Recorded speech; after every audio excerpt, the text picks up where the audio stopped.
Fox Sports. We are Black Horse. We are South. The Braves' longest road trip of the year to this point concludes today, and it's already been a resounding success. 7 wins in 10 games has Freddie Gonzalez's club once again atop the National League East. Today, the Braves look to complete the sweep. They look to knock out the Fighting Phillies for the 4th consecutive time in the city of brotherly love.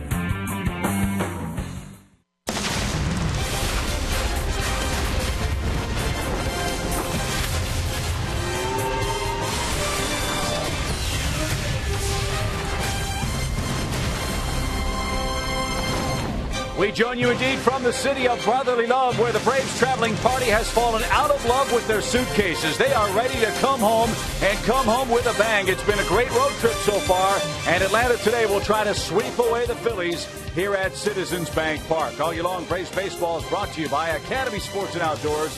The right stuff, the low price, every day. Atlanta has come to Philadelphia and has done exactly what they hoped to do. They have exacted some serious revenge on the Phillies. The Phillies swept us in Atlanta. The Braves try to return the favor today here on their home turf. And hi again, friends. Along with Tom Hart, Chip Carey, welcome back to Philadelphia. It's almost time to go home, partner, but we've got to finish with a flourish. It's been a terrific road trip. If the Braves can win today, it would be a great road trip. My suitcase stinks. The clothes stink. The only thing great has been the baseball. It has been fantastic. Braves on this road trip have taken care of business with one exception. They haven't won on getaway day yet. They could finish this trip with a flourish here in Philadelphia today, and it is just what the doctor needed. Also, a win today gets the Braves above 500 in the month of June. And getting it done against their division opponents is even more important. And beating teams they should beat. Braves were disappointed after winning the first 2 games in Washington. They won the last 2 games of that series. But since then, Tom, they've taken care of business against the Astros and the Phillies. Frankly, 2 clubs in the second division that they should handle. And put it in perspective, this road trip started after a series sweep at the hands of these Phillies. Things looked dire at the time, but the big hitters have been contributing, carrying their weight. Justin Upton, Freddie Freeman are both red hot right now. The pitching has been fantastic, a 2.37 ERA, and the Braves doing the little things at the beginning of the road trip to get wins, and the big things as well, with big bats showing up. And a big arm goes for them today. Aaron Harang will pitch for the Braves, and Georgia native David Buchanan, the pride of Peachtree City, faces his hometown team for the first time. 336th career start for the veteran Harang, the rookie Buchanan making his 8th. A veteran on one side, a rookie on the other. Both of them are throwing the baseball well right now. In the finale of this series, it'll be key to see how deep they can get after the doubleheader yesterday. It's been 17 years since the Braves swept a 4-game series against the Phillies. In fact, it was 17 years ago today that happened. We'll see if history repeats as the Braves and Fightin' Phils square off at Citizens Bank Park next.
in Philadelphia. And Braves baseball on Hyundai Sundays, brought to you by your local Hyundai dealer. Just a few puffy clouds overhead, gentle breeze blowing out to straightaway center field here at the Bank Vault, where the Braves try to wrap up a 4-game series sweep over their division rivals from Philadelphia. Lots of news for the Braves as they wrap up this long road trip. And for more on the news behind the plate, let's check in with Jen Hildreth.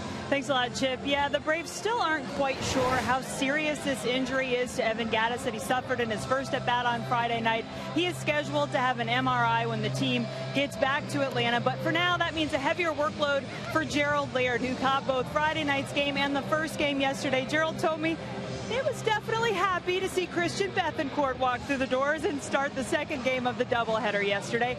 And Gerald told me it's not so much the physical strain, which I think you might expect from a catcher, and they have to do that crouching the whole game. He said for him, it's a lot more mental, having to control the game the whole time. The mental fatigue, what gets him. He did get that much-needed break in the second game of the doubleheader yesterday. Feels refreshed, ready to go today, fellas. And so are we, Jen, as we wrap up this series with the Phillies, try to sweep them in a 4-game set. Again, the last time that happened was 17 years ago today. Toyota presents our starting 9. Tommy La Stella had a big day yesterday. 3 hits, 5 RBIs in the day-night doubleheader. B.J. Upton, Ramiro Pena, and Freddie Freeman the first 3. Chris Johnson gets game 4 of this series off today. And a familiar face facing Atlanta, familiar in that probably saw him at Turner Field a lot as a kid. David Buchanan, 2007 graduate of Fayette County High School out of Peachtree City, and the lone major league player out of Georgia State University. First 4 starts, 1 and 3. Those numbers inflated by a bad outing against the Nationals, but he's been great as of late, having won each of his last 3 starts. He became the first Phillies rookie to win 3 consecutive starts since Vance Worley did it back in 2011. Grew up a Braves fan. And one thing we've already noticed, he likes to work quickly. And that one's skied out of play by B.J. Upton. It's a ball and 2 strikes. Hey, that's a good thing on getaway days. We take a look at his forward keys, and the key for him facing a team that he grew up watching, keep your cool. Try to be cool out there today. He made his AAA debut in Gwinnett, so something similar already experienced. And Panther Pride is the first ever Georgia State product to hit the major league level. And he hit the glove of Coy Hill with a breaking ball to strike out B.J. Upton looking, and game 4 is underway. 1 out, bases empty for Ramiro Pena. One of the big challenges for any major league manager when you have a doubleheader and then a day game to follow. I mean, frankly, the Braves have played the Phillies 4 games in the span of 48 hours is roster and lineup management. I think Freddie's done an excellent job of shuttling guys in and out of the starting 9 in this 4-game series to get them proper rest. And with Chris Johnson out there virtually every day for Atlanta, good day to give him a breather, get Pena some at bats, and get Chris ready for the New York Mets at home tomorrow. And we've seen guys respond to that. Dan Uggla got the start first game of the series against the Phillies. Tommy La Stella got a bit of a mental and physical break, and La Stella's been on fire since. And this is Pena's first appearance against the Phillies this weekend. And he looks inside, and an even count. 1 ball, 1 strike. Braves are 7-3 on the road trip. They are now 5-4 against the Phillies. And more importantly, 6 games over 500 within the division. That's the big key for Atlanta. And they start play today deadlocked with the Nationals. Washington is not playing today. We mentioned why. They have a big parade in Chicago by Wrigley Field today, and there's no way to get the game in amongst all the festivities on Chicago's north side. So the Cubs and Nationals had a day-night doubleheader yesterday in Chicago. You mentioned the record versus the division. One other thing that many of the division leaders have in common is their road record, and the Braves are the only team in the East over 500 away from home. Well, they've had plenty of practice this month. That's right. I mean, we've only played 8 home games in June. Number 9's tomorrow night. Hope my dog doesn't bite me when I walk in the door.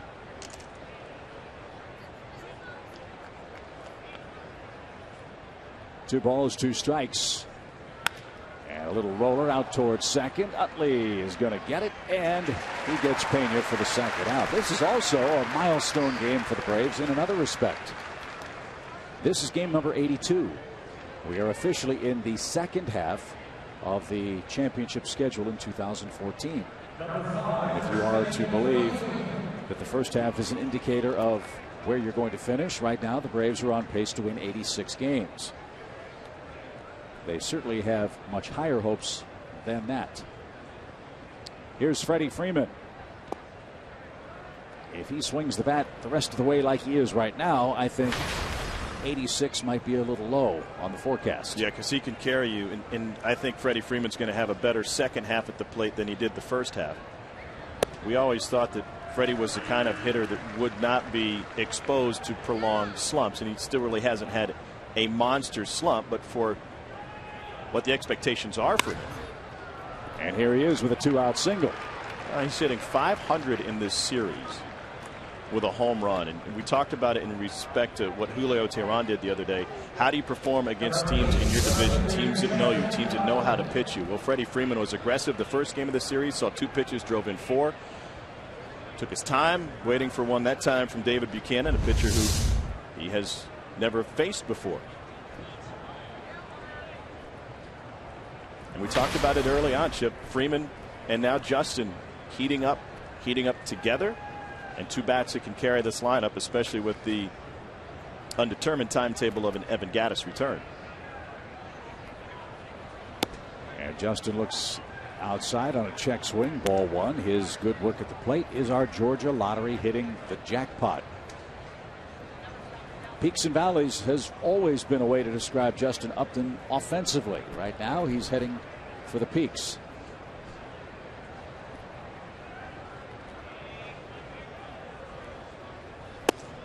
Few things are predictable in baseball, but when Justin Upton starts to get going, you get a sense, and to me there's anticipation. Is this the beginning of another run? The incredible run he had to start his Braves career was an MVP caliber month last April, and showed us how good he can be.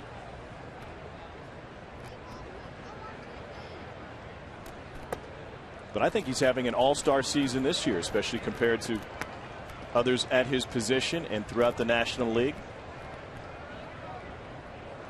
Well, you double his numbers. 32 homers and 92 knocked in wouldn't be too shabby. That's Justin Upton's pace. Tied for 5th in the NL in home runs right now. And he took a high strike, flipped the bat away. Ted Barrett with the strike call, and Justin Upton tapped his chest and looked at the umpire and said, "My fault, sorry about that." And Barrett's checking him out too. Sherwin-Williams paint the corners. Well, painted the roof line. 90 miles an hour up and in. There you see the chest tap for Justin. And that time, no doubt, he takes ball 4 outside. So a hit and a walk with 2 outs. Sequence like this in game 2 last night really frustrated the Phillies. They had bases empty, 2 outs, and the Braves put together a big inning and ran away in the second game of the double dip.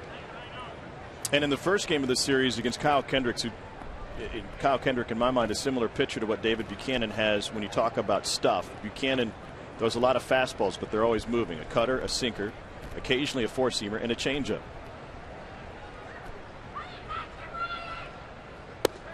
And that big inning for the Braves was the 6th. That saw him score 3 times with 2 outs.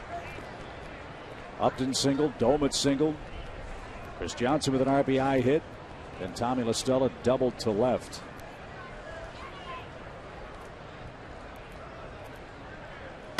And that 6th inning last night changed the game plan for Roger McDowell and the relief corps. They were going to bring Gus Schlosser in at that point after David Hale had thrown 5 and let him do some long relief work. Well, all of a sudden you open up a 4-run lead. Craig Kimbrell got up, but obviously wasn't needed. Bavaro covered 2, Jordan Walden 1, and Schlosser finished it out. He's now back after the 26-man extra spot in the roster was reduced back to 25 today. And the Braves bullpen with these extra catchers only has 4 guys plus Craig Kimbrell. High pop left side. Cody Ashe in foul ground. Glasses gleaming is there. And that'll retire the side. So David Buchanan fires a scoreless inning at his first look at his hometown club. And Aaron Harang goes to work in Philly next.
After a half inning, let's check out Ryan Sandberg's starting lineup. He's the first full year Philadelphia skipper. Remember, he took over for Charlie Manuel late in 2013. The Toyota starting nine features Atlanta's Marlon Byrd. He's had good luck against the Braves. You always have to worry about Ryan Howard. But frankly, Tom, the Phillies have been a big bust at home offensively. They've had all kinds of trouble scoring runs in their home ballpark. And Aaron Harang hopes that continues in the series wrap-up today. Phillies have been shut out 8 times at home in the first half of the season. Last 4 road starts for Harang, 1 and 2 with a 3.28 earned run average. He's getting 3 runs of support on the road. Harang last time against these Phillies really struggled, but had a nice bounce-back performance against Houston. His 4 keys for the veteran: close it out. Let's finish this road trip in style. Let's finish with a sweep. Let's get back on that plane and back to Atlanta and pay it back. We mentioned that performance against the Phillies at home. 13 hits and 9 runs over 5 innings pitched for Harang. They were all over him. Ryan Howard was one of his biggest tormentors.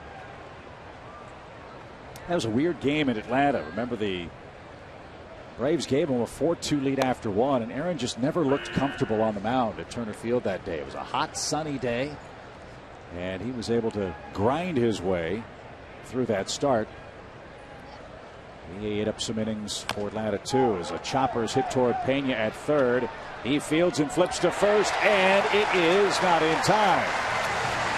Ben Revere bounced one off the plate, and Pena might have thought about taking a chance of letting that thing drop to see if it would roll foul. Fielded it in fair territory, and Revere has an infield hit.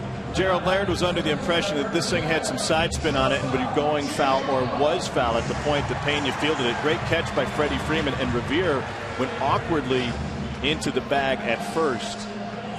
I know you want to make a play, especially in the first inning, and you think you can, but Mira Pena would have been better served watching that one land about 45 feet up the third base line. So keep an eye on Revere.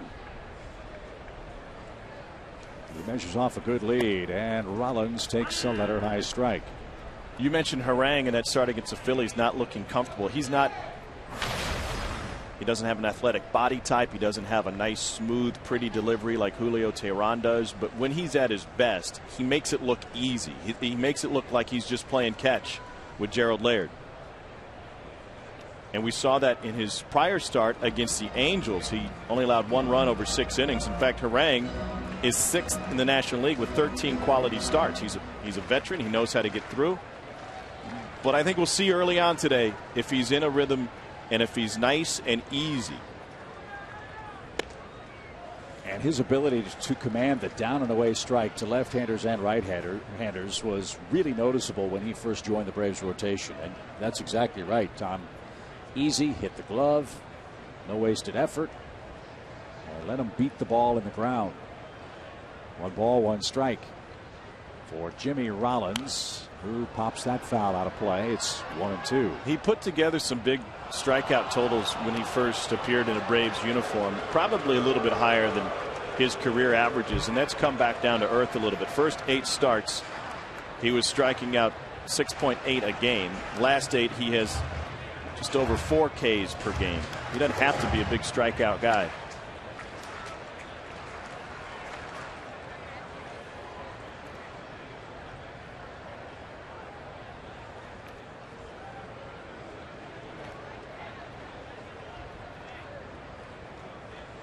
Phillies do like to run. They've stolen 52 bases as a team.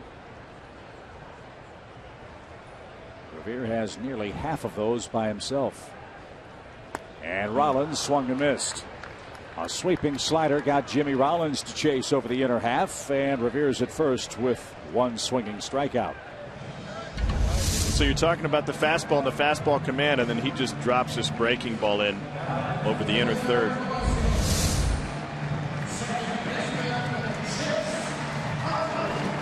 So here's Utley.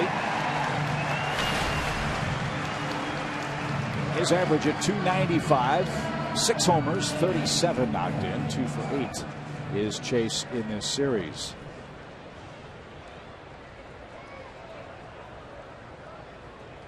Bit of an extended slide for Chase Utley over his last 19 games. He's hitting .217.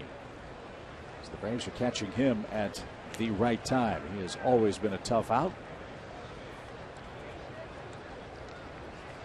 And the Phillies were hoping to gain some momentum before the Braves got to town. You'll recall he hit a walk-off 2-run homer in the 14th inning to sink the Marlins before Atlanta came to town. 1 ball, no strikes.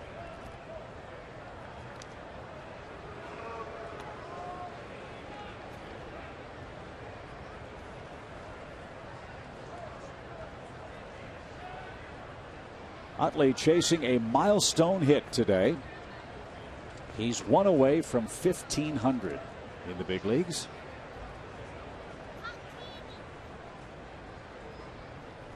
Revere's running. The pitch a strike. The throw to second, a strike. What a throw by Laird.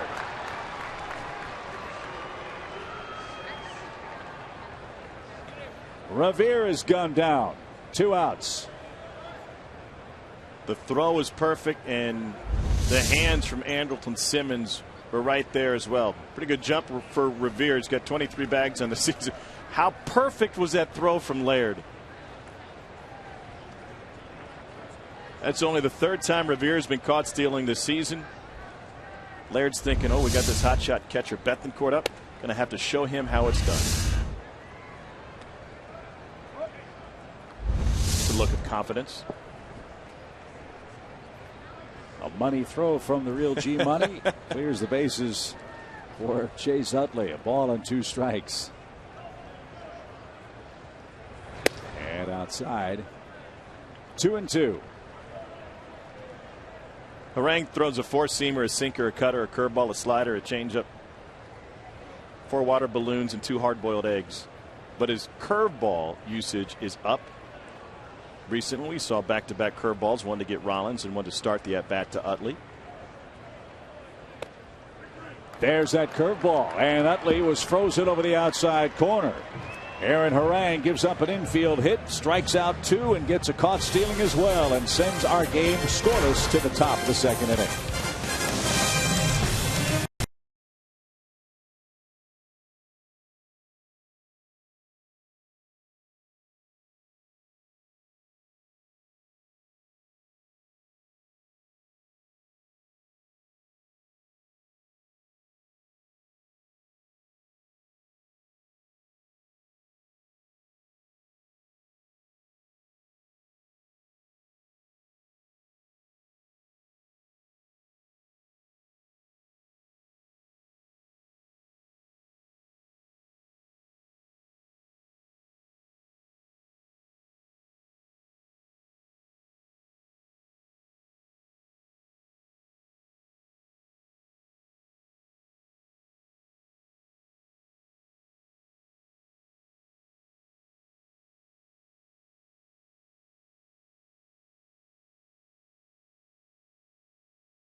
Cheesesteaks or catchers in this series with the Phillies?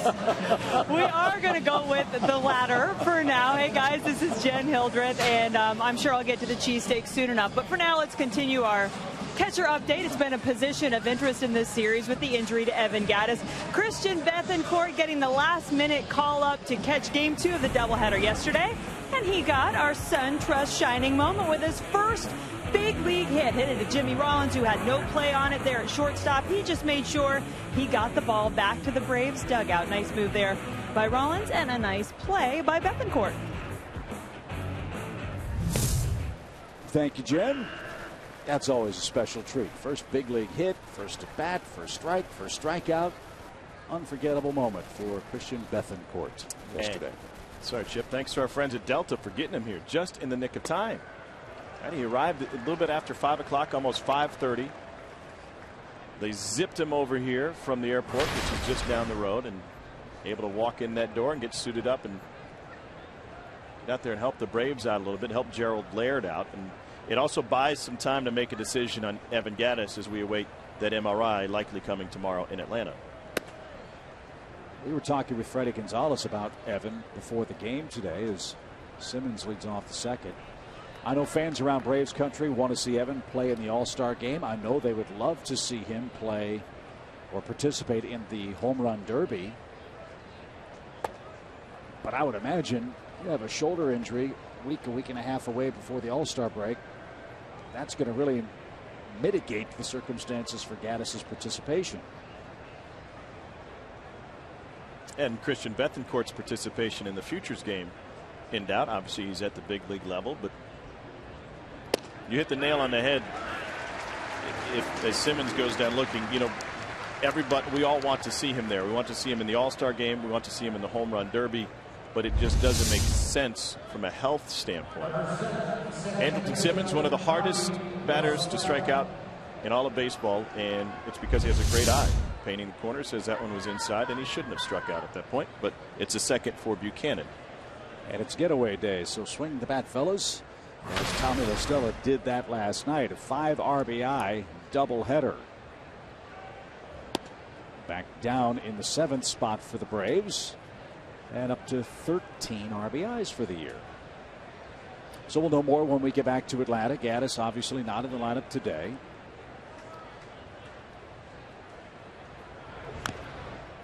And if you're curious, well, why not just put Gattis on the disabled list? You don't want Evan Gattis to come back in a day or two and say, hey, I'm better, and then you have to miss out of 2 weeks of Evan Gattis right on the disabled list. And second to that is we'll know more tomorrow, and then obviously you can make it retroactive. Well, I said to Freddie, can we fake a concussion? You know, we've got the 7-day concussion list, and I think that surprised Freddie. Kind of looked like, hey, that might be a good idea. We're supposed to say that on the telecast, yeah. Chip. Two doubles for Tommy La Stella in Game 2 last night. A triple in Game 1. After snapping that long skid, great to see him come around. He was hitless in 23 at-bats before the 8th inning triple in Game 1.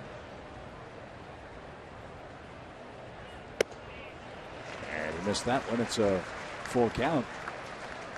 He was the first Brave with a run-scoring triple that was recorded as his first big league triple since Tyler Houston turned that trick. Remember Tyler?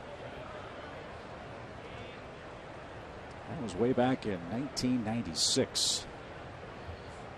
And La Stella draws a walk. He's aboard with 1 out. Second walk in as many innings for Buchanan. And now Coy Hill is out to talk about that. Walks have been a problem for David, especially in his last start. He did win the game against Miami, but walked 4 men in 5 innings. That's a tough way to work in the major leagues. 3 earned runs allowed over the last 2 starts for the rookie Buchanan, the former Panther out of Georgia State. Primarily fastballs, as I said before, 60% of the time. It works all the time.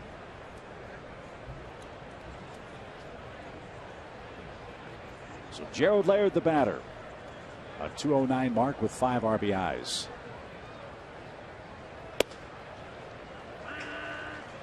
If you missed our afternoon broadcast yesterday, you missed maybe the greatest AT&T trivia question ever. We had no chance and it involved Gerald Laird. For those who missed it, we'll remind you, as that pitch missed inside, of all the uniformed and active players on the Braves and Phillies rosters today, Gerald Laird has more bunt hits than anybody. Well, he's been playing since 1977. That's incredible to think about, right? He's a catcher. He'll tell you he's a third baseman who has to catch. But right. He's appeared in a couple games at third at the major league level. And he'll tell you, and I'm not one to question it because he's the real G Money. He'll tell you that he used to have great wheels. And so, as odd as it sounds to have a catcher bunting for a base hit, he found a way to make it work. And he even tried it again game one of the doubleheader last night.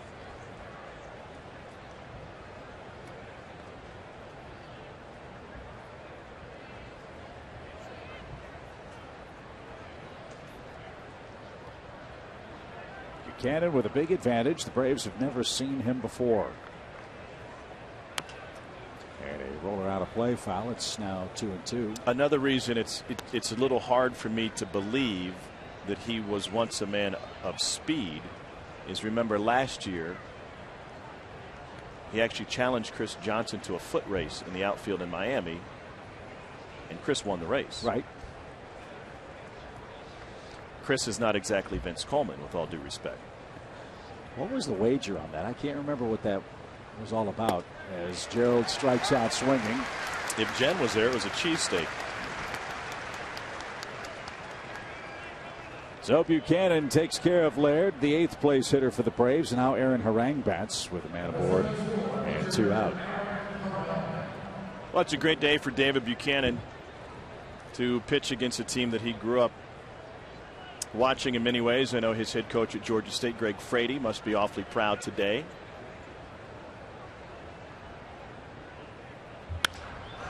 Hot shot up the middle by Aaron Harang. That's in for a single. And Tommy LaStella will stop at second. Aaron Harang has his 2nd hit of the year. And that keeps the inning alive for B.J. Upton. 2 on and 2 out. Well, you're going to get a fastball. Just throw the bat out there.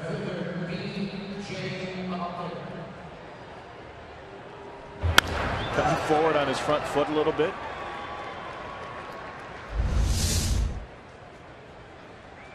Isn't it great watching a hitter recognize fastball and you see their eyes get real big at the point of contact? That's exactly what happened to Harang. It's a chance for BJ with 2 outs to put the Braves in front. Big lead by LaStella out at second. And Upton swings the first pitch and skies to center. Revere turned the wrong way. Still going back. That ball is over his head and off the wall. 2 runs are going to score. Upton around second, on his way to third. There'll be no throw. And Ben Revere takes another odd route for the Phillies as that ball just kept carrying to straightaway center. It's a triple with 2 outs, and Atlanta leads by 2. Now a 6-game hit streak for B.J. Upton. This is one of the deepest parts of the ballpark towards the 409 sign. Revere just got turned all the way around and tried to play Spider-Man to go up and get this at this deepest point and was just offline. It's a triple for BJ. And we've talked about this Phillies outfield between Ben Revere and Dominic Brown. There are a lot of balls that don't turn into outs, and it must be awfully frustrating. And that ball was hit hard. You know, it was a hard hit ball. It was straightaway center field. It's not like it was a given.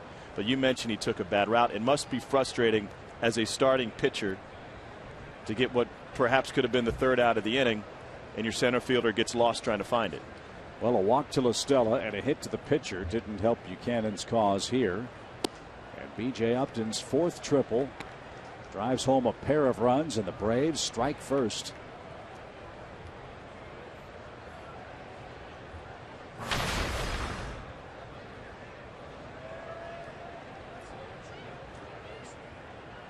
That is something that Ruben Amaro and Ryan Sandberg have been very vocal about with this Phillies club. I think uncharacteristically so. in the media.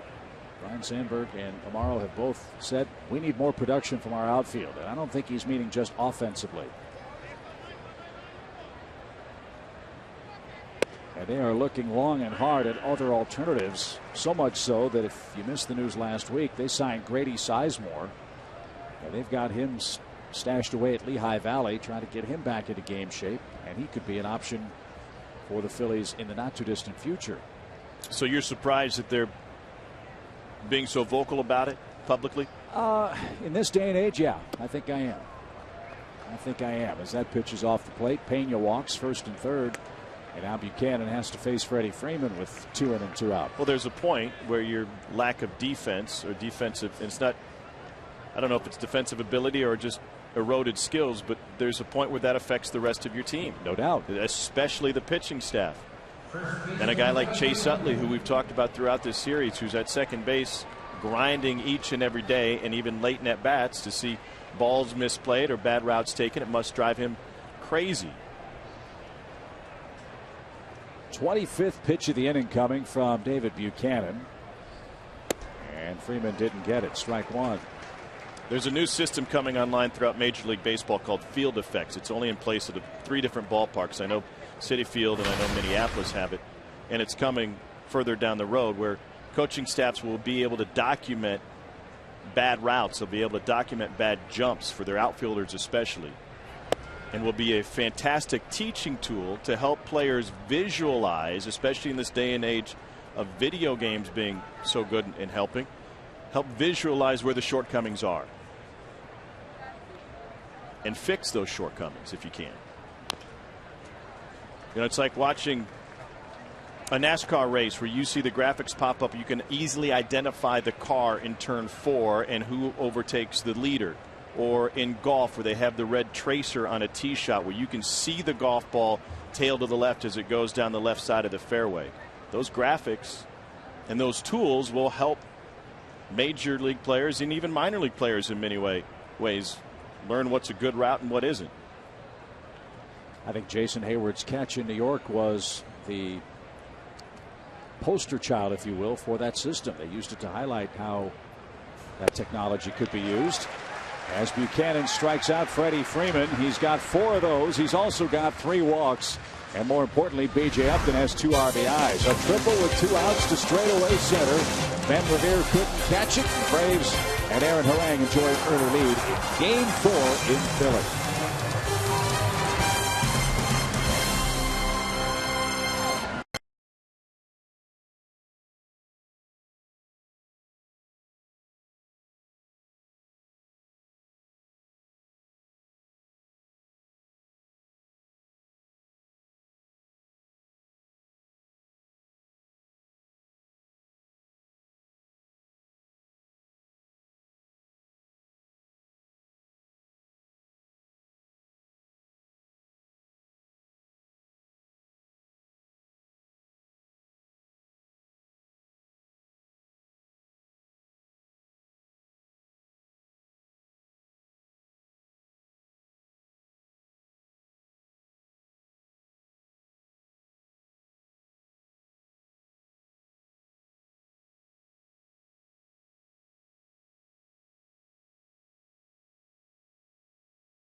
Atlanta Braves baseball is presented by AT&T Uverse, Delta Airlines, and Ford.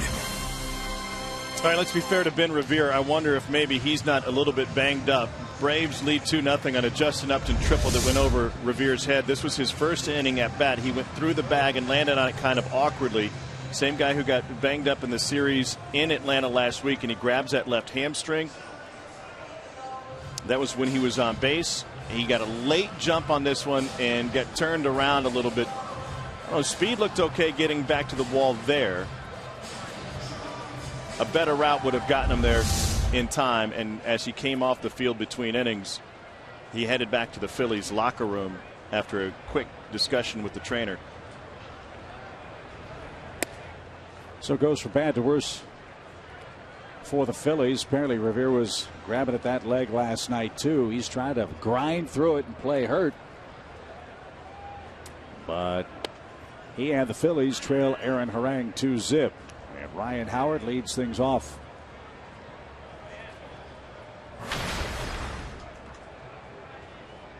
Tough game one for Ryan Howard defensively. A couple of errors helped the Braves tie the game in the fourth inning, 2-2.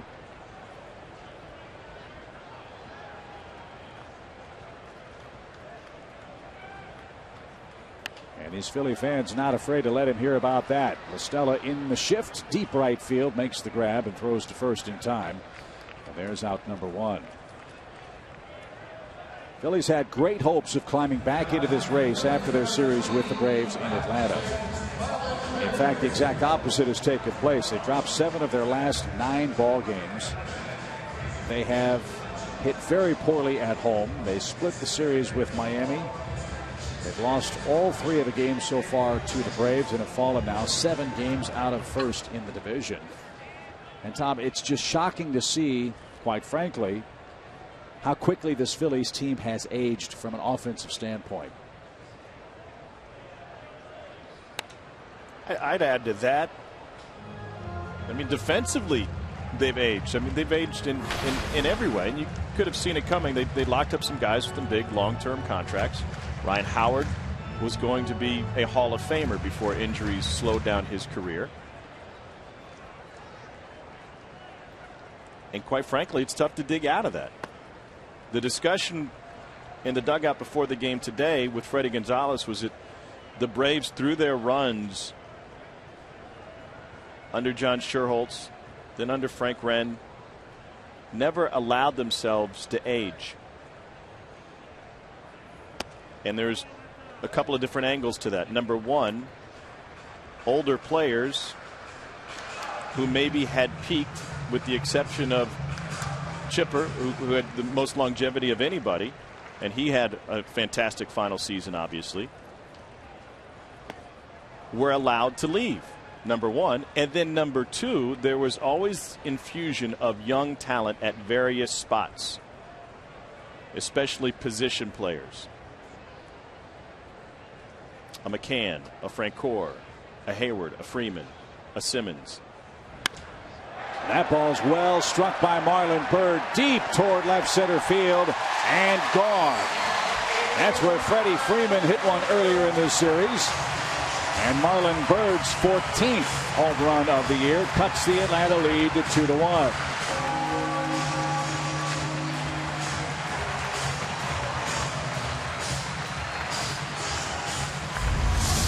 He's having a great series against his hometown team. Got a breaking ball.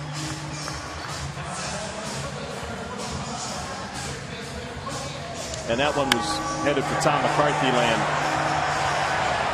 Second home run in 10 games against the Braves this season. His average up over 330 against Atlanta now this year.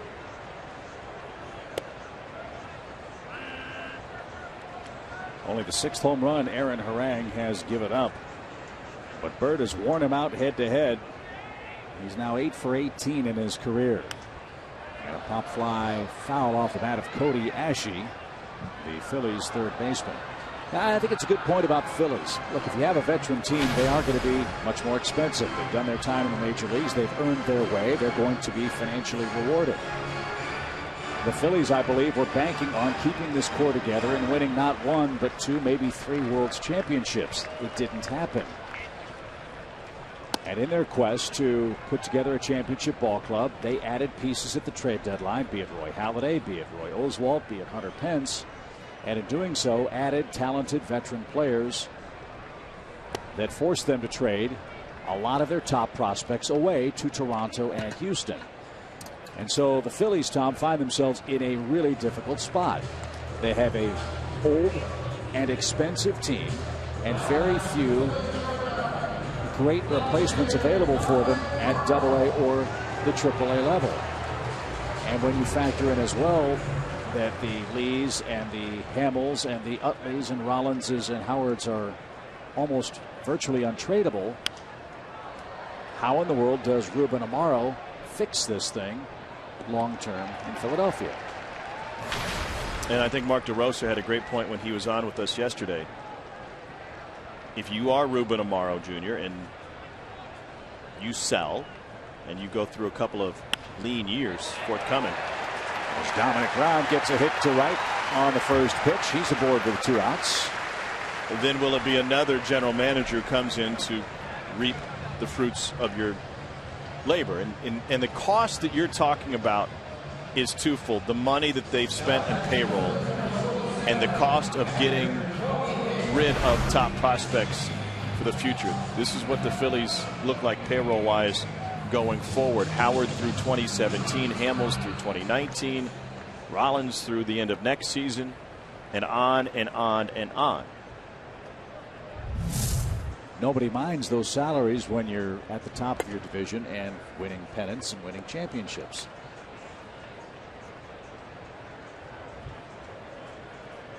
And so that's the hand that's been dealt Ryne Sandberg. He's got his first major league managerial job, taking over for Charlie Manuel, who guided the Phillies to the championship. Bouncing ball to first. Freeman's got it. He'll fire to Simmons at the second base bag. And that'll take care of Dominic Brown and the Phillies. Marlon Byrd's solo homer cuts the Atlanta lead in half. We head to the third inning. It's a 2-1 game.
Braves baseball is presented by the Georgia Lottery and Toyota.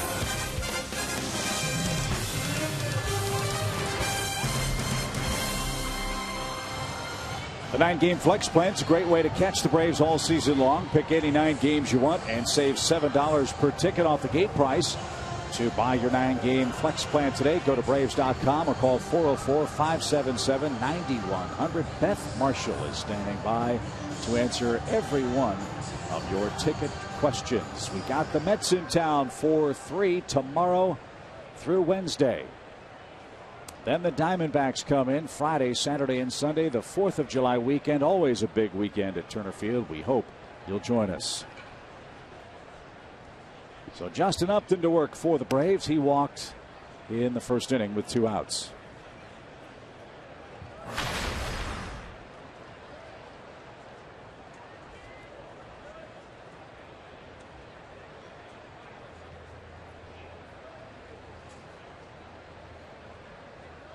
You were talking about the Astros prospects that came over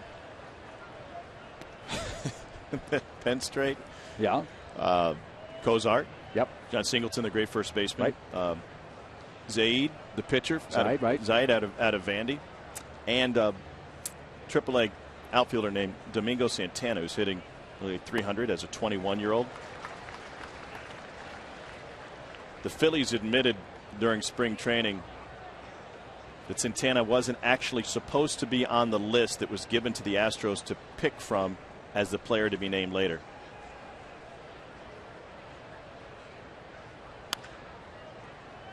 He may not be a top prospect, but he was one they didn't want to give up. But as the player to be named, they supplied a list. The Astros got to choose from that list, and they said, yeah, take this guy.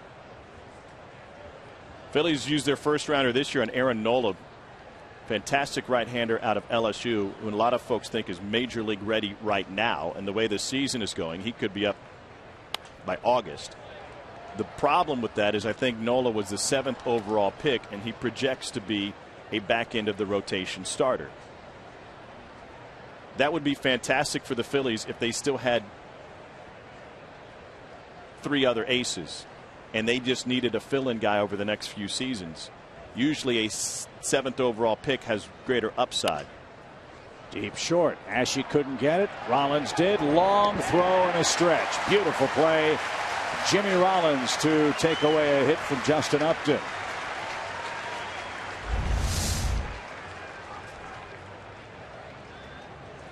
Just under Ashe's glove, and the veteran Rollins there the entire time to retire Justin, who's having a great series and a good road trip. Jimmy Rollins could be one of those pieces that is moved and would be willing to waive his no trade clause if he sees the writing on the wall that the Phillies will become sellers.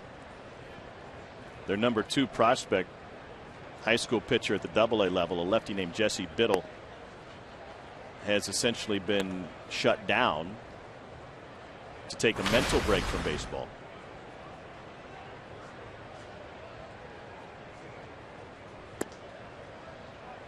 Upstairs to Jason Hayward. So, you know, from a Braves perspective, let's appreciate what we have when a Jason Hayward comes up and homers in his major league debut. What we have when you can dip down to the minors and bring Christian Bethancourt up in a pinch. Andrelton Simmons, young talent that's going to stay in a Braves uniform for a long time.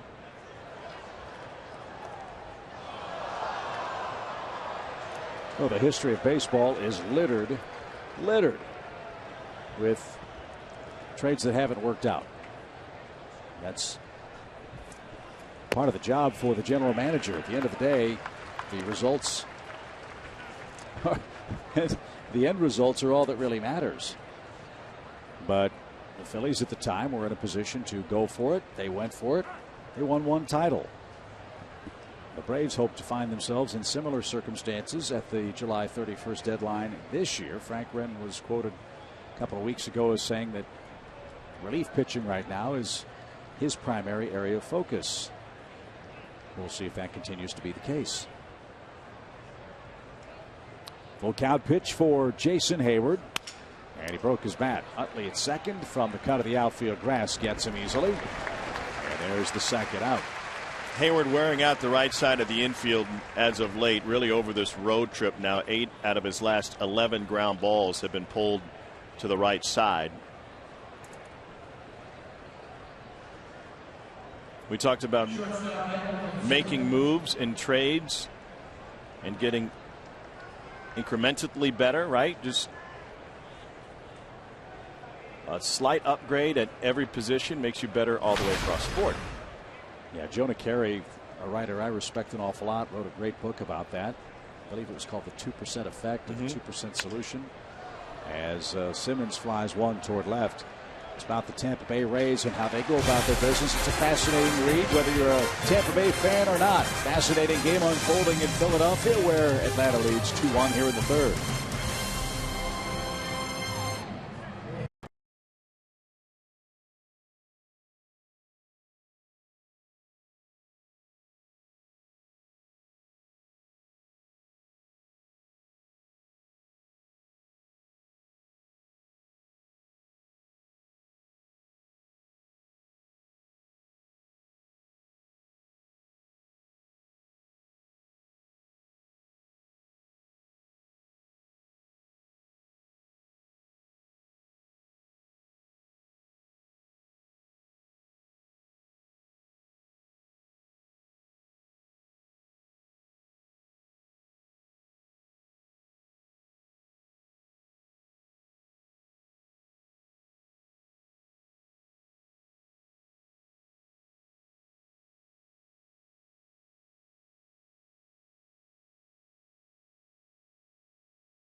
Really have enjoyed this weekend so far, and so far so good as we enter the bottom of the third inning. Buchanan, Revere, and Rollins are up for the Phillies. They'll face Braves righty Aaron Harang. And it's time, Tom, for our Volkswagen pitching performance.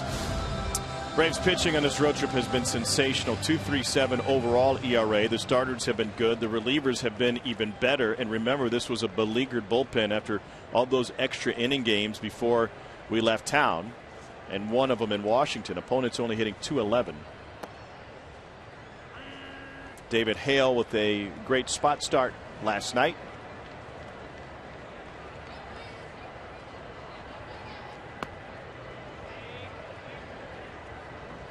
Well, that's been the constant of the club. Starting pitching has been terrific. Bullpen is settled back down now. And David Buchanan drives one into shallow right field. Jason Hayward near the line is there in fair territory. And Buchanan is out number one in the Phillies' third. The Braves staff lead all of baseball with 57 quality starts. A 3.28 ERA as a staff. And you can't say enough about the job that David Hale did last night. A spot start with the doubleheader as he pitched his way to a doubleheader sweep. I'm sure, Jen, all the Braves were very impressed with David's Game 2 effort last night. Yeah, and you can include David in that bunch. I talked to him today. He said he felt really good with it.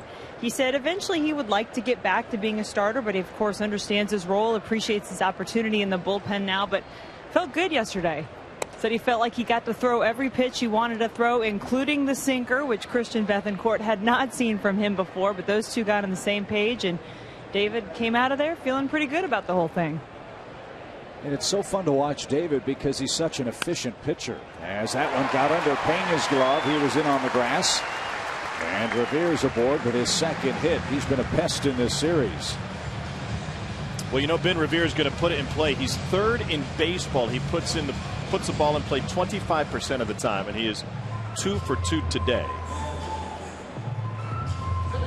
I can hear it now. Listen, my children, and you shall hear of another 2-hit day for Ben Revere. Well, most of them have been by land. Third in the National League with 163 ground balls now, so he's only hanging one lantern. And that's all the Phillies have hung on Aaron Harang. A home run by Bird, the only tally so far as Jimmy Rollins bats. Breaking ball over the inside corner caused him to swing and miss.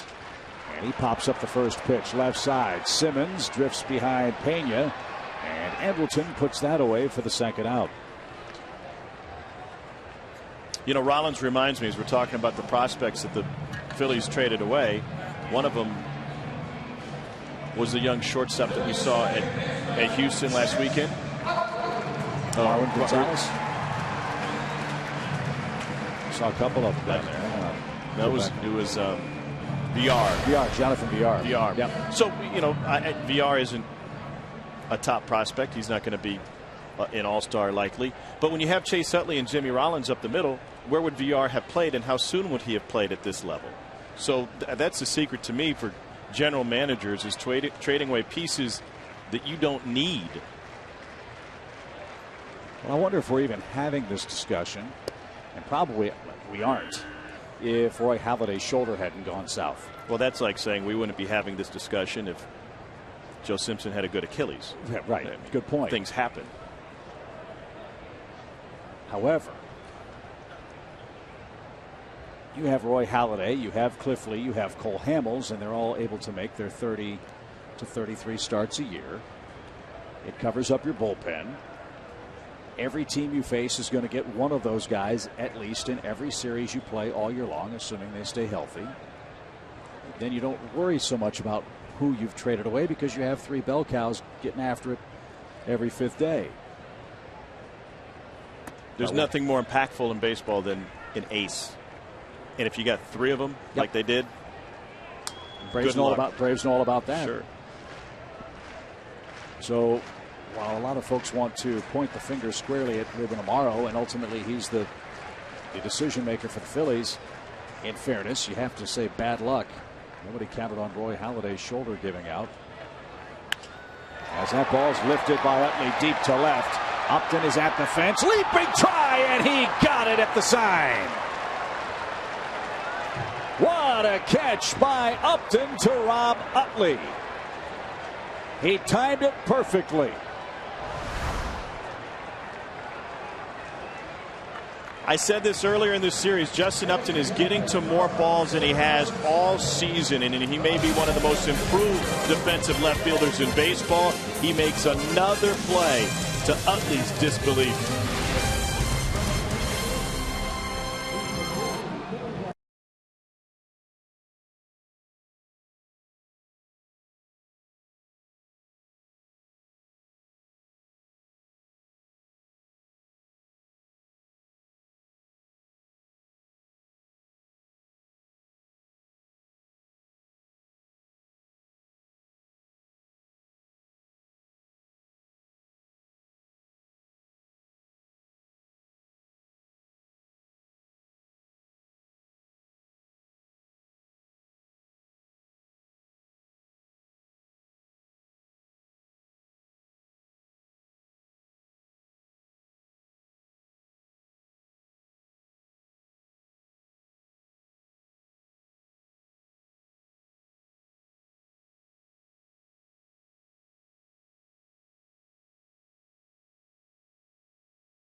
Baseball is presented by AT&T, mobilizing your world.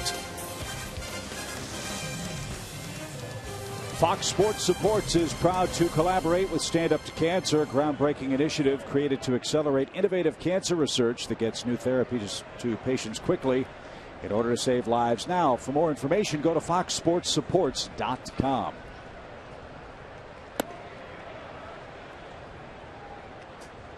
Rough second inning for David Buchanan. He got the Braves in order in the third and now faces the bottom portion. Listella, Laird, and Harang.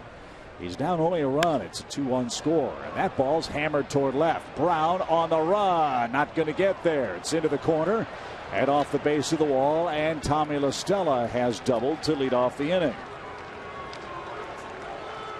It's a new Tommy.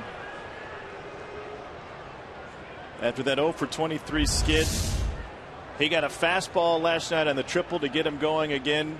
Since then, a triple and now 3 doubles for Listella, who ranks among league leaders in rookie hitting categories after that hot start. Already his 6th double of the season. Looks a lot more comfortable at the plate to me, batting down on the lineup card. Well, Joe Simpson talked about the fact that Tommy Listella showed up in the major leagues, and he showed up ready from his approach standpoint, like he belonged. Now Laird tries to split a gap, and he's going to. That ball's going to roll to the fence. Listella on his way to third and around third. Laird around second, throws out an anchor, and he'll stop there with a double. Back-to-back 2-base hits for Atlanta, and the lead now 3-1 in the 4th inning. Oh, that could have been a triple. I mean, it may have also blown out a hammy, but it could have been a triple for Gerald. And as he made the turn around first and saw that get all the way to the wall, he was thinking 3. And I think he was thinking 3 even 180 feet into his sprint. And then it was able to drop that anchor and stay near the bag. He may need a breather. Bunt try, throw to third is in time. Gerald tried the swimmer's move as he made his way to third base on that bunt attempt. He raised the right arm, but Cody Ashe had none of that, kept the glove down by the bag, and Laird slides into out number 1 on the bunt play. Well, Harang can handle the bat a little bit, second only to Tehran in sacrifice bunts on this Braves staff, but Ashe was able to get back to the bag. And Laird couldn't elude it. Great effort, though. That's the one advantage we've talked about, and it's a small one. And going in head first, especially with instant replay these days, is not only can you try to avoid those tags, but there's no such thing as a phantom tag anymore. They'll go back and look at it, and you may just have reached around the glove.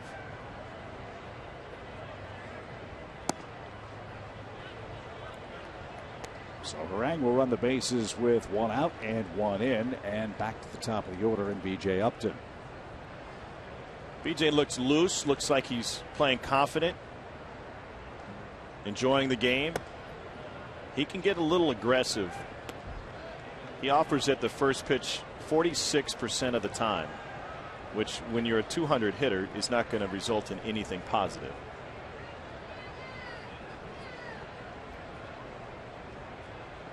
Buchanan's had to work hard today.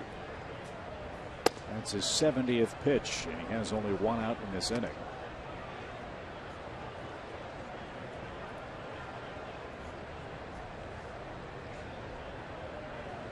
He's riding a personal 3-game winning streak. A stretch that's seen him have a ERA just over 3 runs a game. But he's trailing 3-1 today. And Upton didn't get that pitch with a 3-0 green light. Sinker ran in on his hands at 91. The cutter from Buchanan is moving a little bit more than I expected today.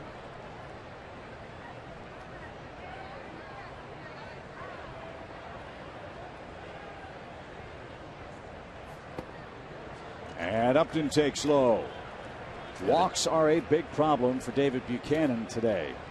Back-to-back starts with 4 bases on balls. And he's not going to have, it's just going to be a harder road for him if he's missing his spots with his fastball. They wanted to go back to the exact same pitch and try to run that fastball in on BJ. And I don't know if that fastball was ever a strike.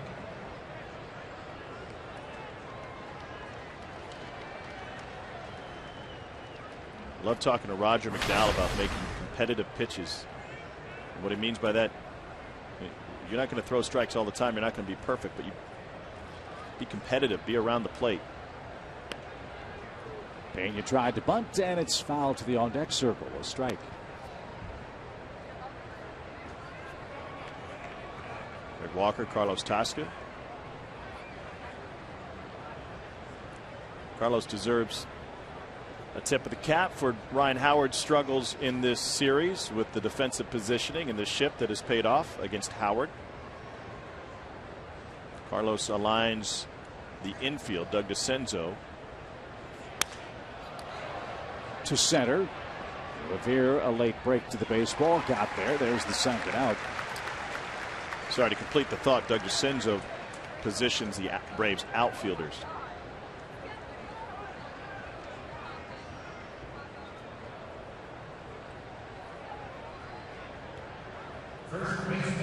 All smiles from the commander today. That's Freddie Gonzalez's nickname for Carlos. And now Hill and Buchanan want to talk about how to pitch to Freddie Freeman. As Tom mentioned, Freeman's having a whale of a series. He's 6 for 13 against the Phillies. And with a hit here in the 4th inning, would wrap up his 26th multi-hit game of the year. And he plays every day. Got hit on the elbow, missed 2 innings in the field. He is 2nd in baseball with now 734 innings played to Paul Goldschmidt out in Arizona.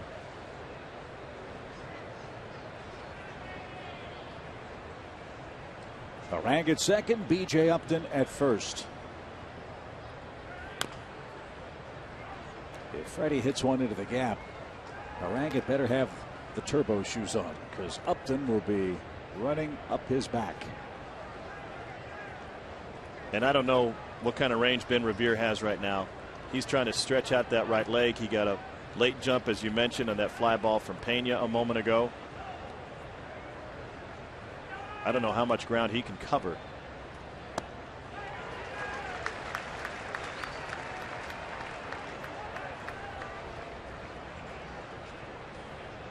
Not a ton of changeups thus far from Buchanan among his 76 pitches, but good scouting report on Freddie Freeman and his aggressiveness.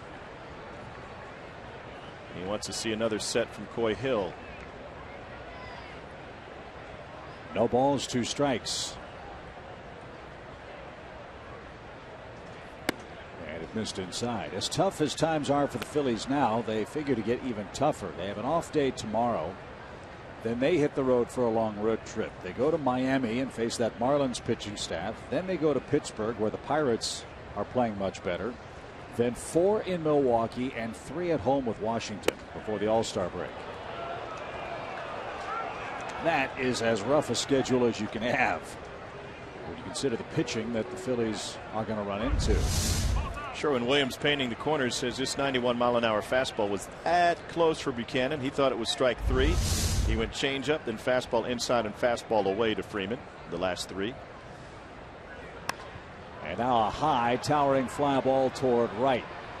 Bird and Revere. It'll be Marlon Bird. He's got it, and that'll retire the side. Back-to-back doubles begins Atlanta's 4th. Atlanta adds a run. It's now a 3-1 score.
Was presented by Georgia Power and Sherwin-Williams.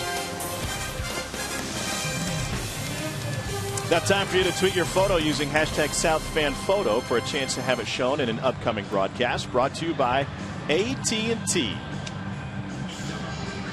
Hey, it's a final hurrah for our friend Carol Rogers of the AJC. Got a nice little snapshot of her walking up the tunnel with Freddie Gonzalez after the last manager availability / press conference that she would have pregame. Her blog the other day before the series was just sensational. There she is. This is Carol's last full-time assignment on the Braves beat with the AJC. We mentioned it back in Atlanta earlier. Carol's getting married. Her fiance's name is Gus. They'll be in Charlotte, North Carolina. She'll still be covering the Braves from time to time. But it's so funny how we talk about it in baseball, Tom, how life comes full circle. Philadelphia, I believe, was Carol's first ever road assignment while on the Braves beat. And today the Braves wrap up the series, and this is her finale as well. And if I remember correctly, they went extra innings. She missed her flight. Bill Acree allowed her on the team charter, which was great because it got her to Miami. But the problem, as she points out in her blog, was that she only had cold weather clothes packed because she expected to go home. So she ended up on the beach in Miami with all these winter clothes from Philly. But what I love most about her blog is it just kind of explains the relationships that get developed in this business and in this industry, and her appreciation for those relationships. And a big part of the appreciation goes to Bobby Cox and the professionalism of the Braves franchise as a whole and how they run their clubhouse. Ryan Howard strikes out to begin the Phillies' 4th inning. There's out number 1, and Jen will be talking with Carol Rogers about some of her memories on the Braves beat a little bit later on. Well, Carol may be noting right now that that's the 101st strikeout for Ryan Howard. He is on pace now for over 200 strikeouts this season. He has never struck out more than 200 times. In 2007 and 2008, he struck out 199 times each. Either that or she's on Facebook right now. She might not even be working. Well, you're rattling off those stats as Marlon Byrd bats. It's interesting that Carol's lucky enough to be sitting next to our own David Cason, who, ironically enough, has also never struck out 200 times in a season. No, he's not.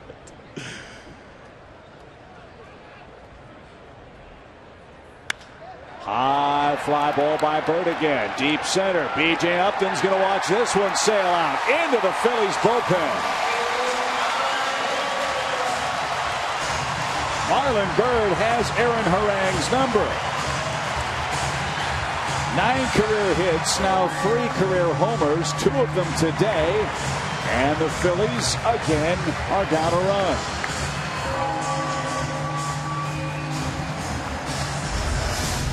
Third home run for Byrd against the Braves this season.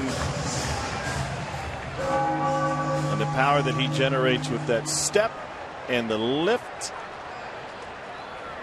It was a broadcaster game 1, and now one of those fine relievers, DeFreitas, the youngster, with the catch here in the finale. If he dropped that, they would have been all over him.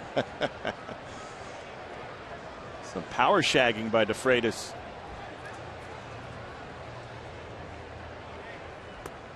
So a 3-2 game now. Braves got to figure out a way to retire Marlon Byrd, who has his 7th career multi-homer game today.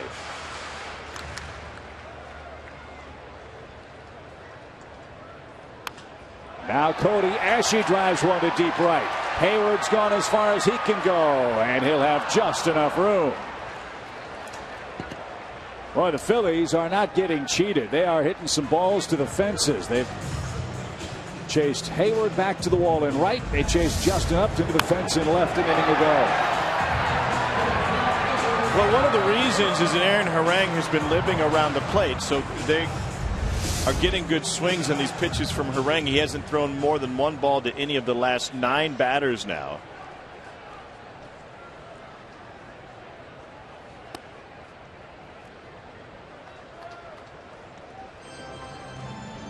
But for Ashe, Chip, he's now 0 for 19 this season against the Braves, and that one was to the wall. Well, nobody remembers the type of out. They just remember that it was an out. And Harang's got 2 of them here in the 4th and a 1-run lead. And a looping fly ball hit toward left by Brown. That's going to drop in cleanly. He's got a couple of soft singles in the game today. And that keeps the inning alive for catcher Corey Hill.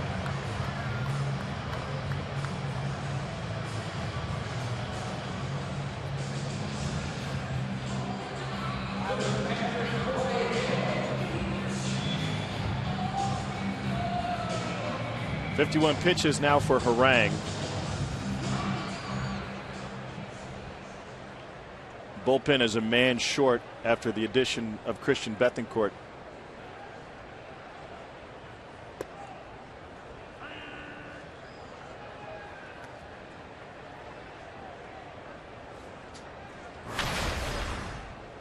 Corey Hill getting to play because Carlos Ruiz is out with a concussion. 7-day concussion list for the Phillies catcher. That's a big loss for this Phillies club, especially as well as Ruiz has hit the Braves in years past. And that doesn't factor in his skill in handling a Phillies pitching staff.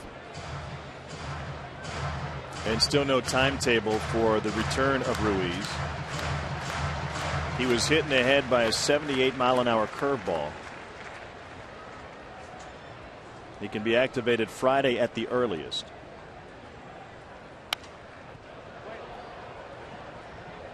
Back to the screen. No balls, 2 strikes.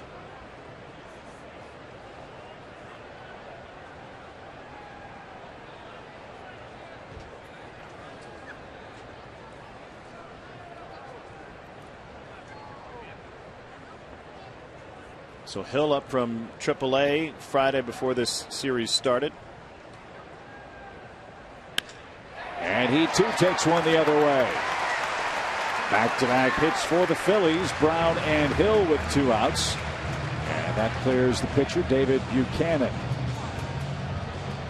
By the way, you know who else is at AAA for the Phillies right now?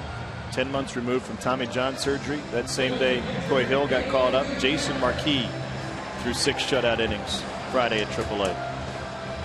Keeps pitching like that, I would imagine he'll be getting a call to the show again for Philadelphia.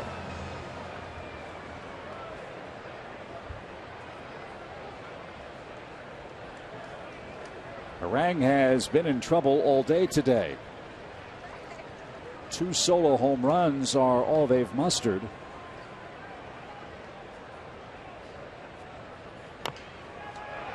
And that's going to continue as Buchanan taps to the catcher Gerald Laird, who throws him out at first. The Phillies now 3 for 26 with runners in scoring position in this series, and the Braves maintain their lead.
Brought to you by your local Hyundai dealer.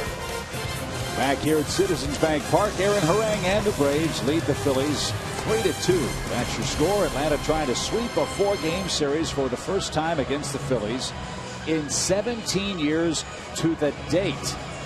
That happened last June 26th through the 29th, 1997. Marlon Byrd single-handedly keeping the Phillies in this game with a couple of homers. We'll see if the 4, 5, and 6 hitters for the Braves can put a little more room between themselves and the Fightins. Braves haven't swept the Phillies in Philadelphia since the team was in Milwaukee. That was 1964 at Connie Mack Stadium. Yikes. Let's change that today. Pardon me, that was in a 4-game series, the last 4-game sweep in Philly. The 97 series, of course, in Atlanta, as Upton takes a little low. Justin's 0-for-1 with a walk, but he made a fine catch to rob Chase Utley of an extra base hit. So good day for Justin Upton so far. And a little low. David Buchanan's just having a hard time finding the strike zone. He's thrown 81 pitches and 35 have missed the strike zone. He had a fantastic spring training and probably should have made the team out of spring training, but they had signed the veteran Roberto Hernandez. He was a non-roster invitee to Major League spring training, and he came in and made 4 starts, appeared in 5 games, and had an ERA just over 2, and opponents only hit 146 against him. But after they had signed Hernandez, he would have had to been Cy Young likely to make the roster coming out of the spring.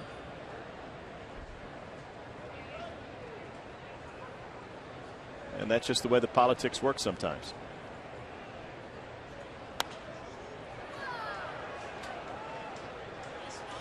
Upton faces a full count as the Braves bat here in the fifth. We're home tomorrow night. Turner Field is still downtown, right? You need directions? It's been so long since we've been there. Fly ball. Center field. Revere says he's got it, and he does. Upton's retired. One man down. 3 with the Mets coming up. Alex Wood and Zach Wheeler get things going in game 1 tomorrow night. That's a 7:10 first pitch. Braves live at 6:30, of course. And the Mets having trouble scoring runs again today. The Pirates have jumped all over them 5-0. David Wright's status doubtful. MRI in New York. He's got some rotator cuff soreness that has sidelined the great Mets third baseman. Just what they didn't need, Tom, with an outfield that's had trouble scoring runs and frankly an infield that's had trouble scoring runs. Yet they're in front of the Phillies in the standings. But another Atlanta kid, Wheeler, as you mentioned, getting the start. Buchanan is from Peachtree City. He missed an opportunity to throw at Turner Field last week. Just his spot didn't come up in the rotation. So I'm interested to see what Terry Collins says about his team when they get to town. You know, where they stand, how their team is different without David Wright, how the clubhouse is different if he misses time. A kid named Eric Campbell was playing third base for them yesterday and had a big day for New York.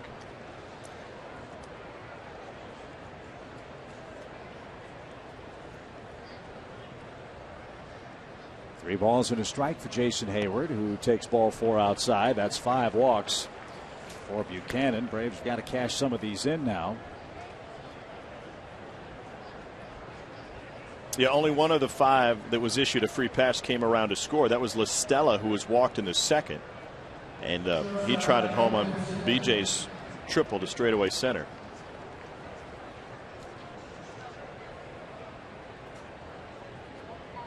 .90 pitches now for Buchanan, and what a difference between the veteran Harang and the rookie Buchanan. Harang has lived in the strike zone.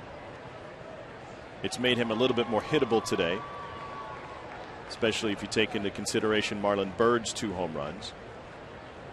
But he's been more efficient.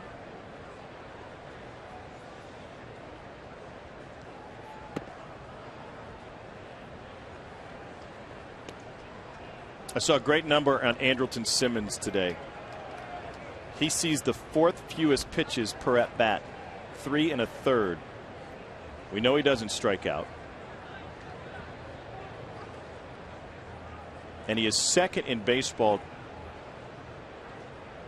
just ahead of Revere in putting the ball in play 25% of the time. The problem for Andrelton is that, especially lately, now 2 for 15 in the series, he hasn't made good contact. He's, as we talked in game 1 of the series with Greg Walker, he gets into a max effort swing. He tries to pull everything, and he needs to get back to using the whole field. He's got a big hole right side here with a runner at first, and Buchanan chases Jason Hayward back.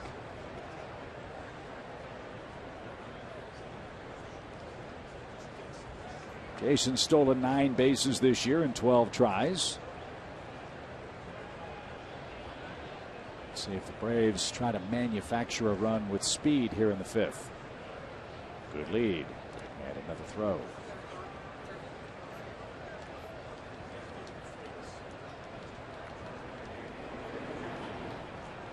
Justin DeFreitas is up and throwing.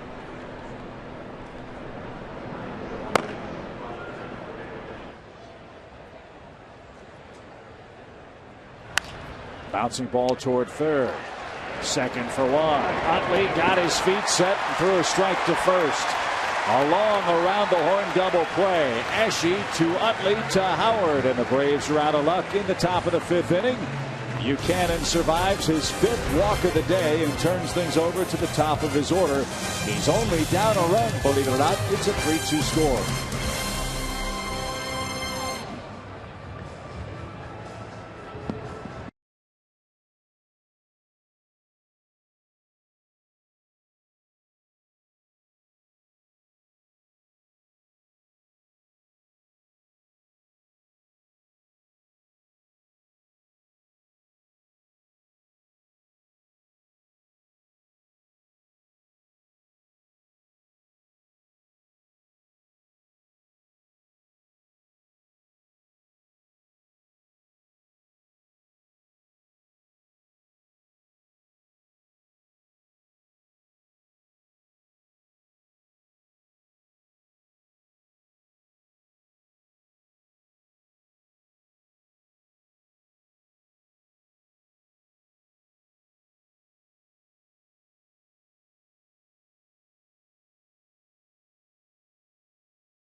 The last series, and you're been covering the team for a long time, and we're going to miss you not being with us, because you really are special to us. Everybody here has some kind of relationship, and you're special, and also you're getting married.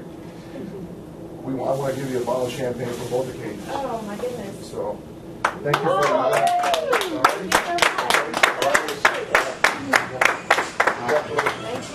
Thank you. A nice goodbye from Freddie Gonzalez and the Braves for Carol Rogers, a longtime beat writer for the Atlanta Journal-Constitution, covering the Braves for 20 years. You see some of the numbers over her career. Pretty impressive. I just showed those to Carol, and she said, "Oh, great, I'm over 500.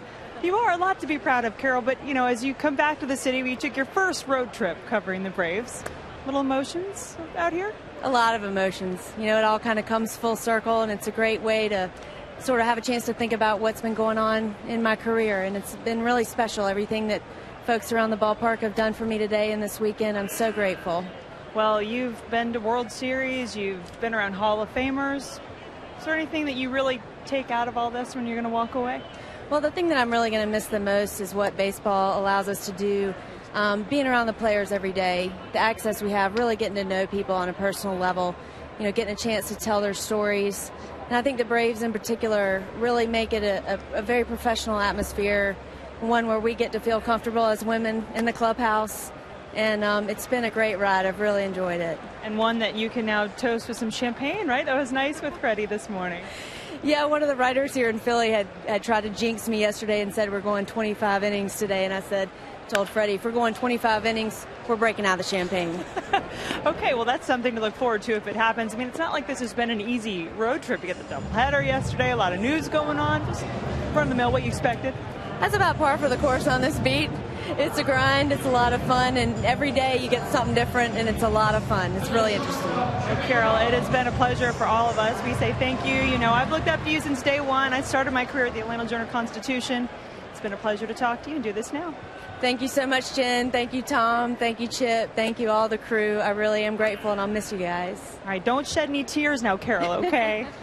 All right, Chip, back up to you. Thanks, Jen, and thanks to Carol. Terrific lady. We wish her and Gus a lifetime of happiness as they start a new chapter in their lives in Charlotte.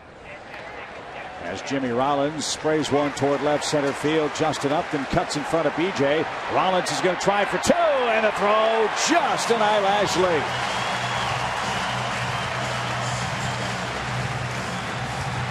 What happened to Tommy LaStella on the tag play?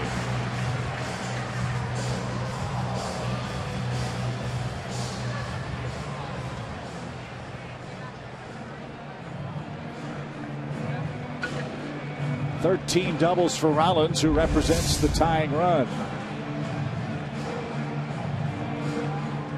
I was hoping maybe it was just some dirt in his eye. Rollins comes up after the tag. I never saw it. There's no contact with LaStella's face and Rollins' elbow or shoulder. And LaStella looks no worse for wear. Maybe a little dirt or perspiration got Tommy's eye there as Rollins leads from second for Chase Utley. Utley struck out looking and lined out to left. So he's 0 for 2 and looks to the ball low. Exmo has it. As the dirt gets kicked up towards Jimmy, from Jimmy Rollins to LaStella. What a great job, by the way, Justin Upton defensively. Not just in this game, but over the last couple of weeks. Made that play very close as Simmons bird dogs Rollins at second, and Utley misses low, or takes a miss low from Harang, I should say. 2 balls, no strikes. Utley asked for time right before that pitch, didn't he? Wasn't granted by Ted Barrett, the crew chief. And that's the key. You can request time. It's not something given automatically. It's up to the umpire's discretion. Unfortunately, Harang missed with the pitch. Dangerous count, 2-0.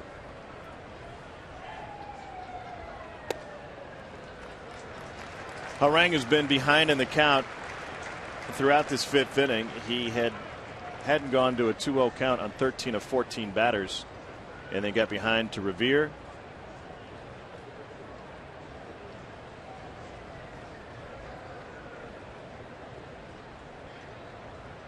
And Howard on deck. Utley rolls over on a 3-0 count. He'll try to outrun Harang to the base and is a little late. So there's a break. Utley got a 3-0 pitch to handle and topped it to the right side. Rollins at third, Howard the hitter, and he'll stand in with 2 outs. The Braves don't want to face Marlon Byrd with anybody on base. So lefty-righty matchup here. Hopefully Harang has his best stuff to get Ryan Howard.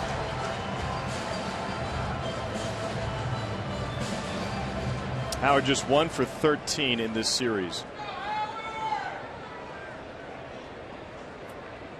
Hitting with runners in scoring position has been a miserable experience for the Phillies against Atlanta. But for Howard, it's been a common experience. He leads the National League. This is his 96th at bat with runners in scoring position, hitting .232 in that regard this year.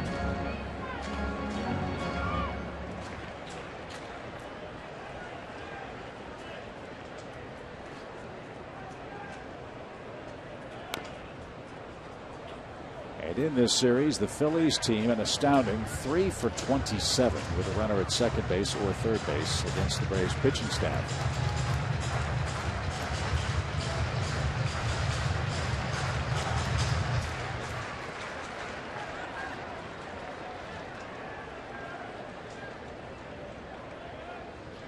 One count. And Howard chased that ball out of the zone. It's 1 ball, 2 strikes.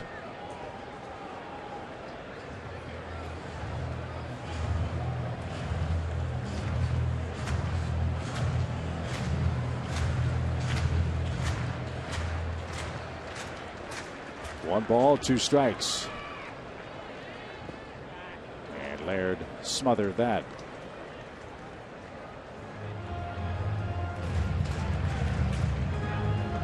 Tried to go up and in with the fastball 2 pitches ago. The location wasn't perfect as it was over the heart of the plate, but Howard still couldn't find it.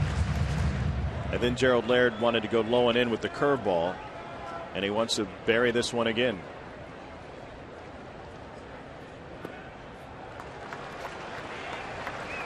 Watch what Anderson Simmons does. Such an instinctive, smart player with a runner at third and 2 outs. He backs up the return throw from the catcher to the mound with every pitch. gets away from Harang, he might have a play on Rollins. 3-2 pitch is outside and high. He walks Howard, and now Harang has to face Marlon Byrd, who's 2 for 2 with 2 homers. That's not what Aaron Harang wanted. And the patience from Howard not offering it either one of those breaking balls is what turned the at-bat around. And Marlon Byrd has turned around a couple of pitches from Aaron Harang earlier today. This was in the second inning with nobody on and 1 out. Then he was added again in the 4th inning. Same scenario. This one an opposite field shot into the Phillies bullpen. Harang didn't go to a 3-ball count on any of the first 18 hitters, but he's gone to it 3 times in 4 batters faced this inning.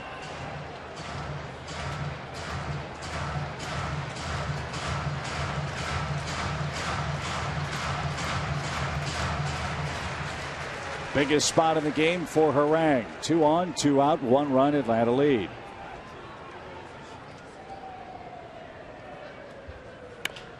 To short. Simmons to an E. He fires to La Stella, and Harang got the ground ball he needed from Marlon Byrd. And the Phillies' struggles with men in scoring position have continued.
On Friday night in Atlanta, the Diamondbacks will be in town. We hope you'll join us for the best fireworks show in the Southeast. Independence Day, always a highlight of the summertime with Braves baseball and the 4th of July. Hope you join us at Turner Field. Get your tickets online at braves.com/tickets today.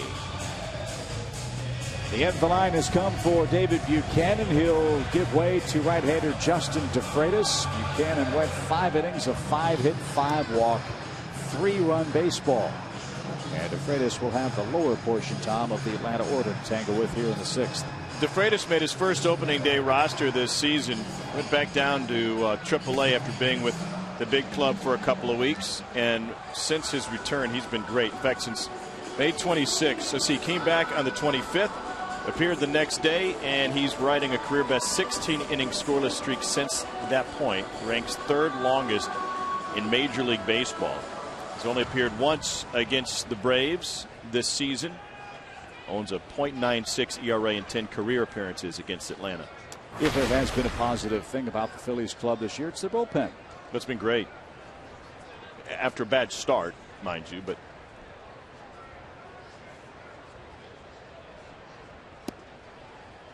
Tommy La Stella hopes to change that. He's walked, doubled, and scored 2 of Atlanta's 3 runs.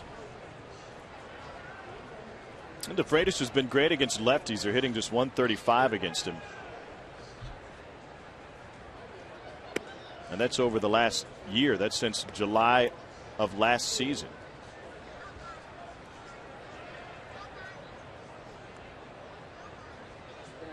Tommy'd be my dad's favorite player right now. 3 doubles in the last 18 hours.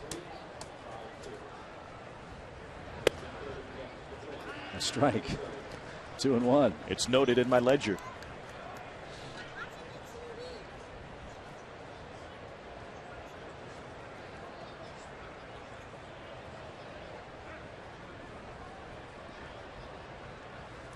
They shade him toward left in the outfield, straight up on the infield. Ashe a step behind the bag at third. A couple of steps back is Ryan Howard at first.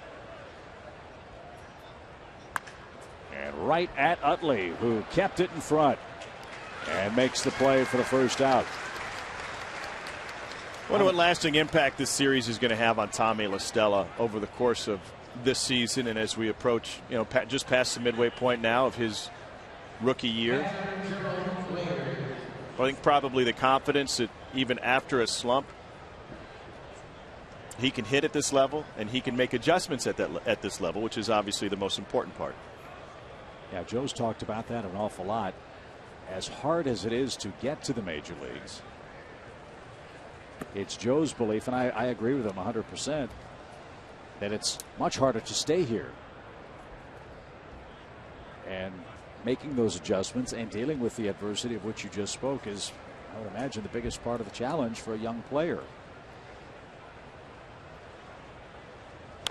Ground ball, foul at third. I mean, whenever kids ask me, hey, what's it take to get to the major leagues? Obviously talent, good fortune, skill, opportunity. But I believe every player on a major league roster is probably the best player, or was the best player on every team he ever played on in his life. And so to get to the big leagues for the first time, as Laird tries to bunt, DeFreitas threw it behind him and down the right field line, and Laird's going to try for two. Utley airmails a throw past second, and a great deke by Rollins keeps Laird at second base. I think Jen Hildreth tipped off Gerald Laird that he needs to bunt more. Well, then she also needs to give him a geometry lesson, because the quickest way to get from point A to point B is to run in a straight line.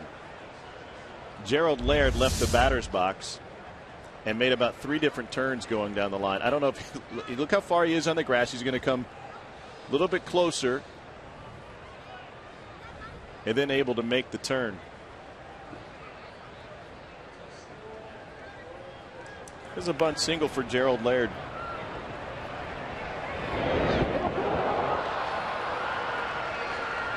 A single and an error on DeFreitas, and a great play by Rollins to fake out Gerald and keep him at second base.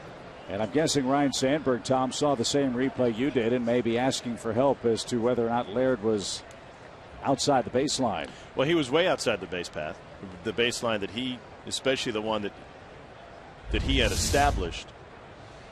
But it didn't have an effect on the play. Look how far out of the grass Gerald Laird is. He's running a parabola to first base.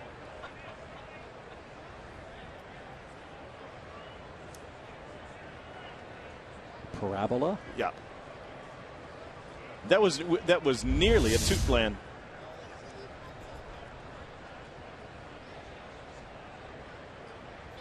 So Aaron Harang will try to help himself.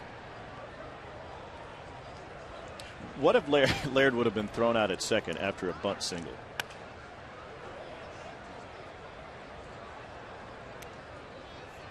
He'd never be the subject of a trivia question again, I can promise you that. Which former Braves catcher, yes, got thrown out? Harang's had such a busy day at the plate. I think did he break his bat? He did. Harang had a single in his first at bat.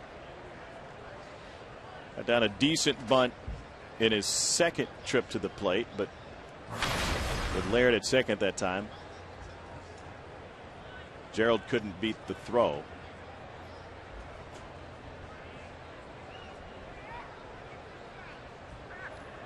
No balls and a strike. And 0-2.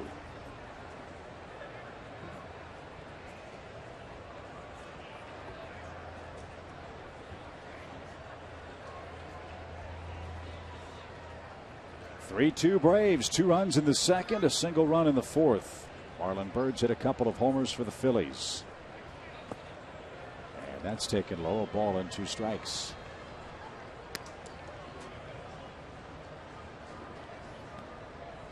Jonathan Papelbon gave all of these Phillies relievers wrestling nicknames. DeFreitas is gold dust. He wants them to adopt that aggressive personality of professional wrestlers when they take the mound. He looks relaxed, doesn't he?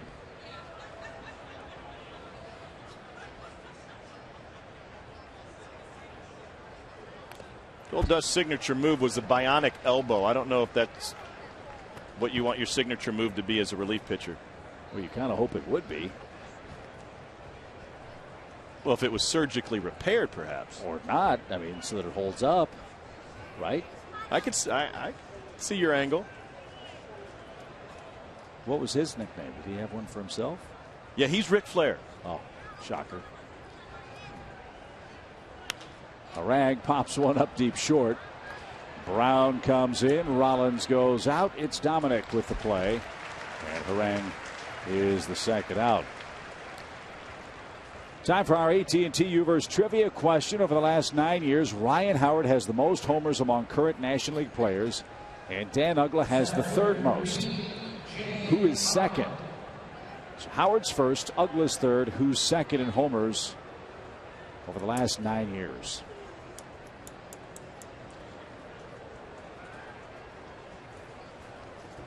Current.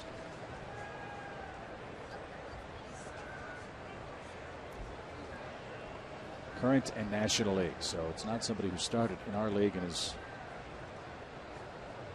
over in that other league where they don't play real baseball. And not on the disabled list. David Wright avoided the trip to the DL. Avoided the trip to the DL. Yep. At least to this point.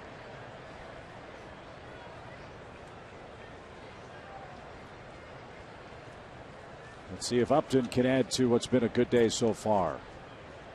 So our trivia maven, Gretchen Caney, just has my mind moving in 1,000 different directions after what she did with us. A terrifying thought. Yesterday with Laird. Would this be tied in your opinion, to who we're facing next or this upcoming homestand? Anything's possible. Could be who we're playing in this series. It could be who we're facing next.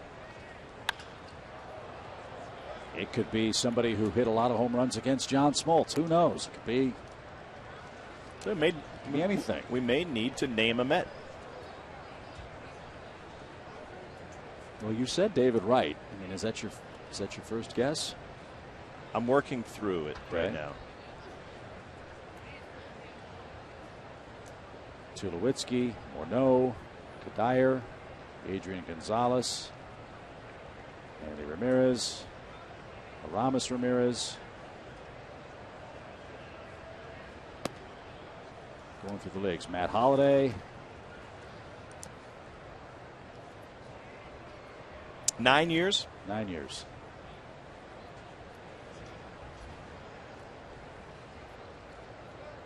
Antonio Bastardo is up in the Phillies pen. DeFreitas has 2 outs and a man aboard for Upton. 3-2 Atlanta, 6th inning.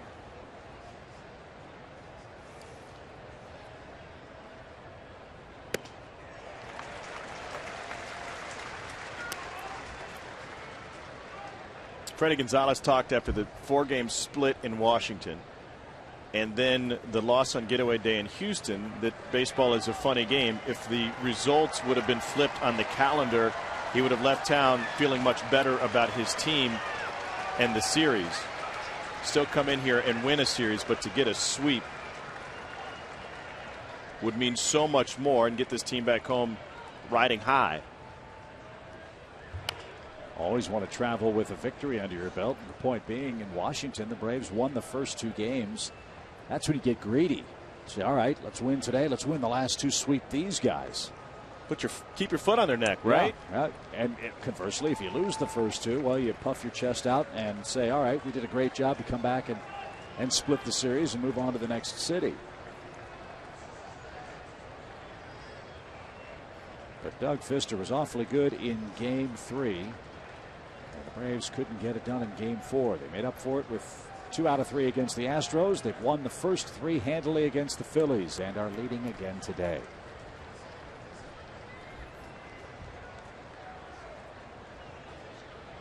Laird still at second with 2 outs. And Upton watched that one dance low.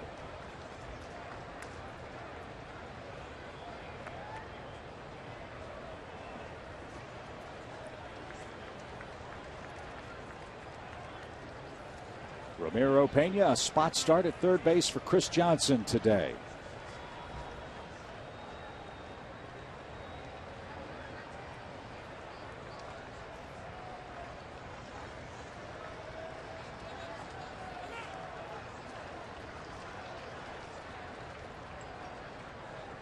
And now Hill and DeFreitas need to get it figured out. With a runner at second base, Laird.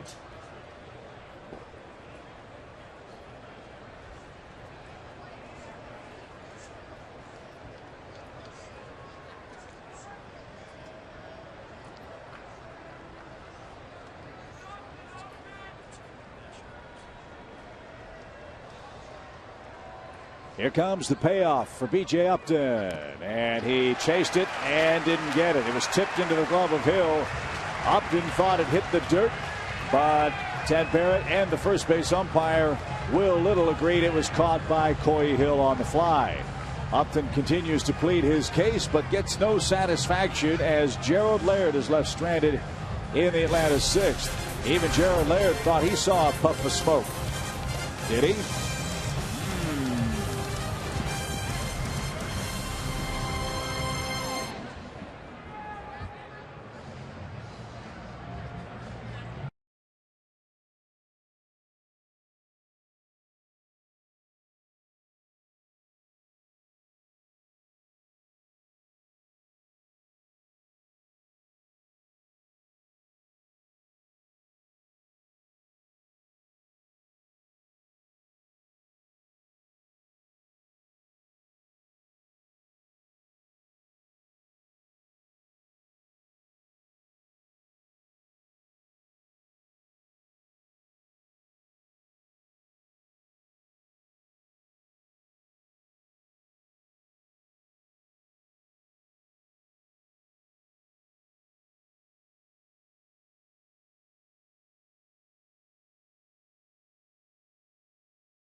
Gerald Laird back in harness, and the Braves will face Ashy Brown and Coy Hill. Aaron Harang pitched a very effective ball game today. Just a couple of home runs from Marlon Byrd. The Phillies have had several chances to push across a couple more. They've stranded 6 men through the first 5 innings of today's play. B.J. Upton top half of the inning with 2 strikes against him.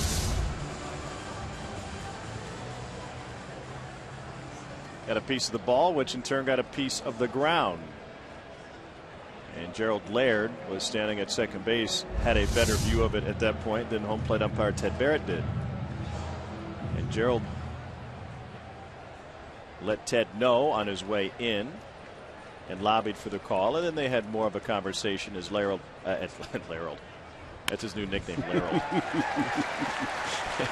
as Gerald headed to the dugout.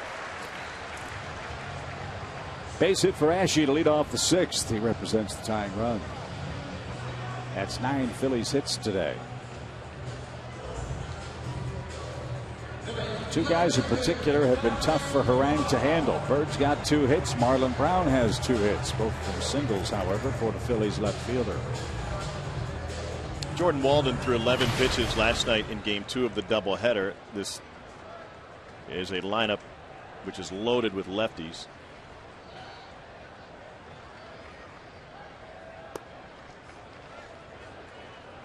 And I would expect that Walden would be available today.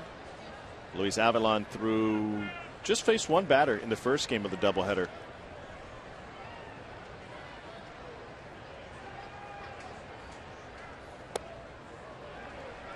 And as we've watched Aaron Harang pitch for the Braves this year, by and large, he's been a max 6-inning guy. And the way the lineup card for the Phillies stacks up, this could be another example. Line foul past Freeman at first. The 6, 7, 8, and 9 hitters are scheduled for the Phillies. Don't know if the Braves would want to have Harang go through the top of this Philly order a 4th time in a 1-run game. We'll see how it works itself out.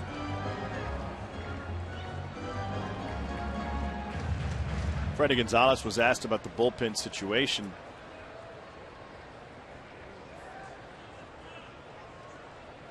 Being an arm short after adding Bethancourt, and he said, first of all, they're buying time on Evan Gattis to figure out exactly where he stands, and then secondly, they can always shore up the bullpen once they get back to Atlanta if necessary.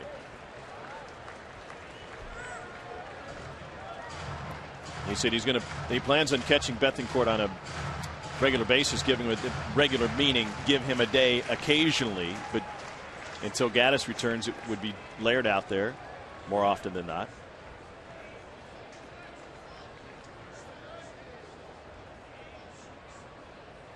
So this is a big inning, to your point, Chip, for Aaron Harang, and the last thing he wanted to do then was walk Brown, because he may not be around to face the top of the lineup once it gets turned back over to Revere, who has 2 hits against him today. Avilan would certainly be available in a situational approach against some of the lefties, or Revere.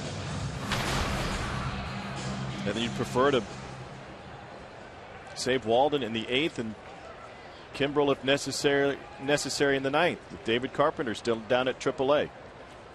Let's see if Coy Hill's bunting with nobody out. He is. And Laird, a snap throw back towards second. It ricochets off the base runner. And Cody Ashe painfully stands atop the second base bag as Harang missed outside with ball 1.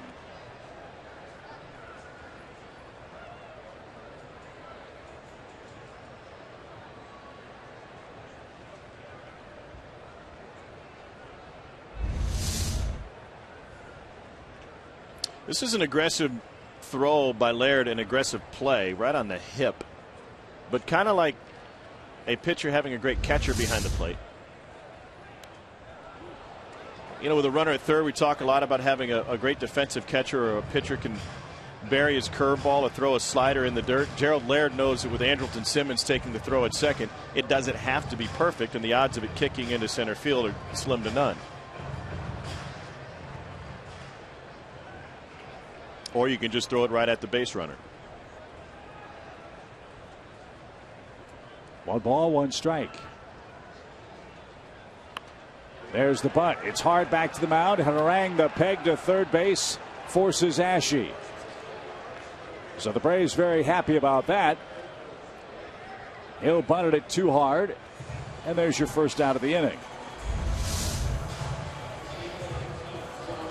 Good job by Harang to pounce on this one.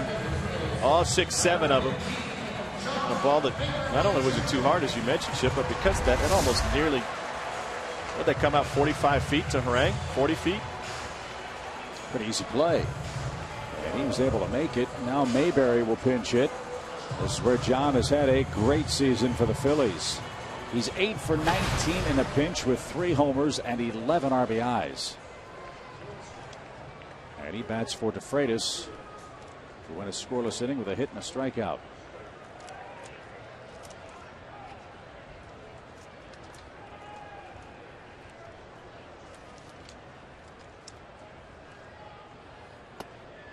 Good breaking ball, froze him. Interesting stat on Mayberry.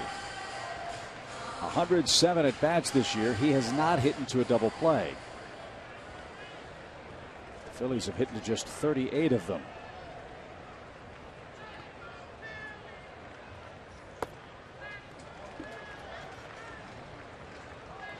To put that in perspective, the Braves have hit into 57. The 38 from the Phillies are the fewest in the National League.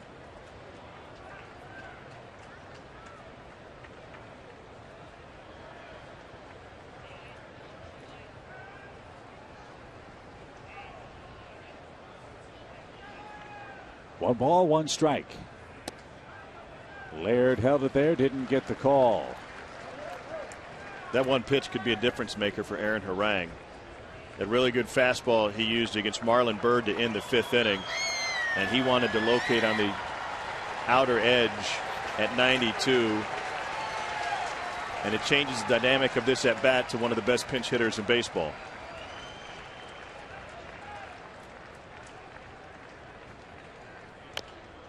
Tied him up inside.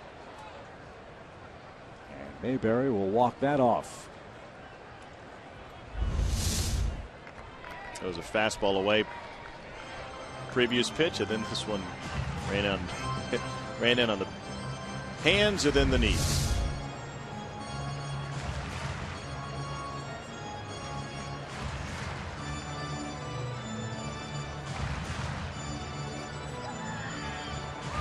Harang hasn't gone past the 6th since June 1st at Miami. He worked 6 2/3.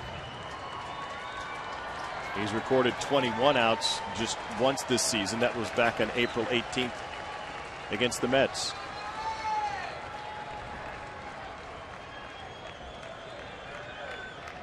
Brown and Hill, the Phillies runners, with a 2-2 count.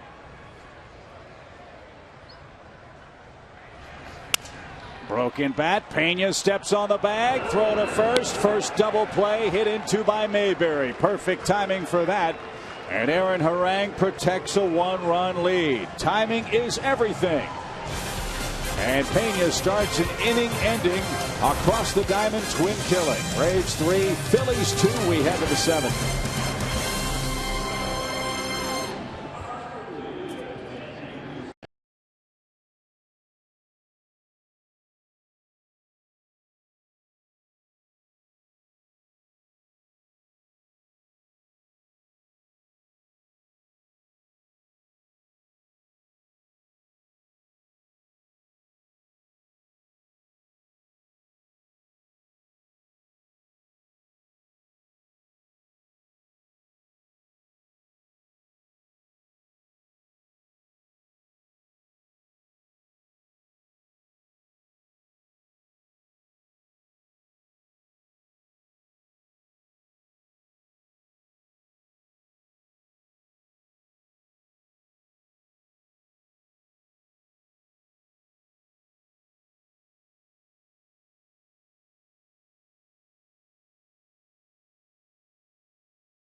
Brought to you by Academy Sports and Outdoors. The right stuff, the low price every day. That's how the Braves hope to celebrate the end of this ball game.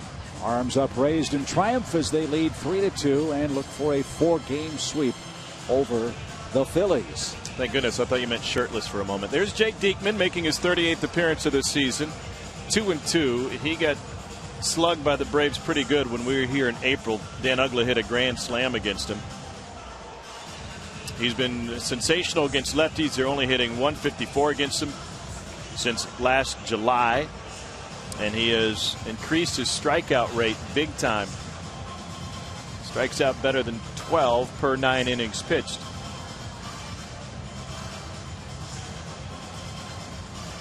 Diekman's another one of the youngsters. Made his first opening day roster. And we talk about hitters learning at the major league level and how difficult that can be. Well, Diekman and this Phillies bullpen, which has been great as of late. First month and really first 5 weeks of the season, they were the worst in the National League. But since then, since June 3rd, third in ERA, third in WHIP, third in strikeout to walk ratio, continue to impress. He'll turn Ramiro Pena around and force him to hit right-handed as the Braves start the 7th. Pena, Freeman, and Upton coming up for the Braves. And a good 96-mile-an-hour fastball gets the sequence started.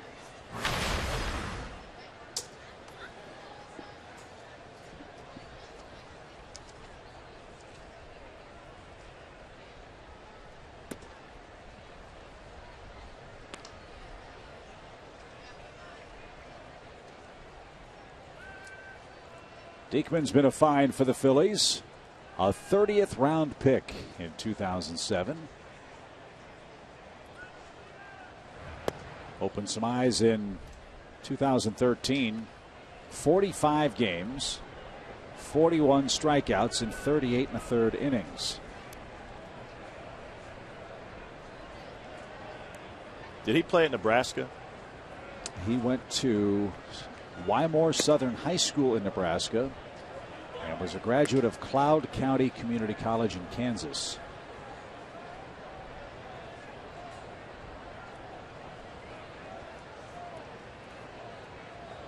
But he lives in Beatrice, Nebraska.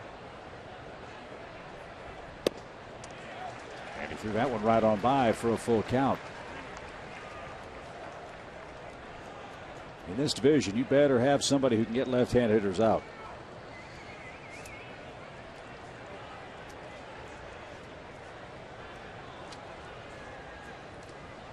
When you think of the Haywards and the Freemans, or this entire Phillies lineup. Exactly right.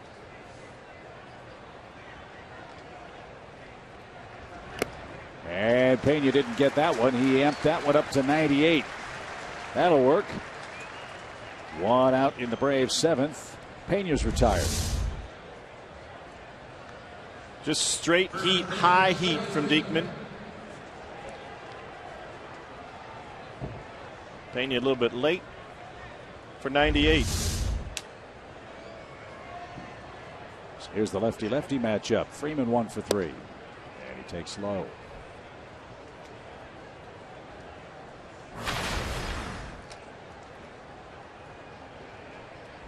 Diekman's given up some home runs lately.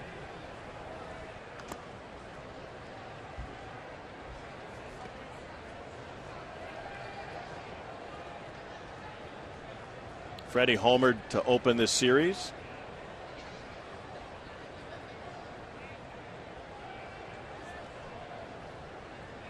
Now 6 for 14 this weekend.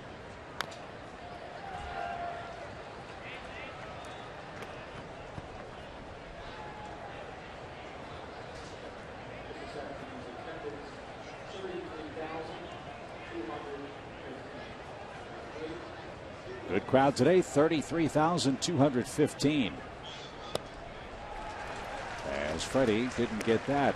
This has always been a special park for Freeman in which to hit.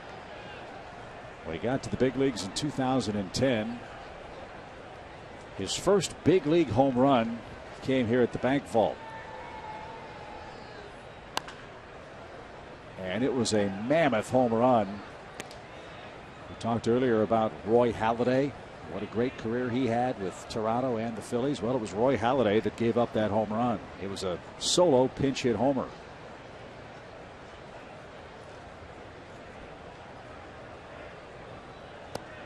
A swing and a miss.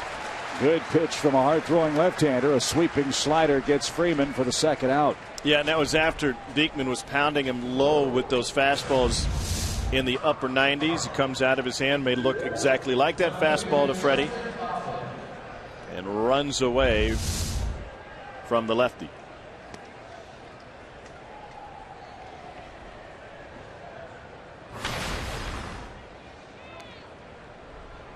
So the bases are empty for Justin Upton. 0 for 2 at the plate, but a marvelous catch in left to rob Chase Utley. And that pops away. 1 ball, no strikes.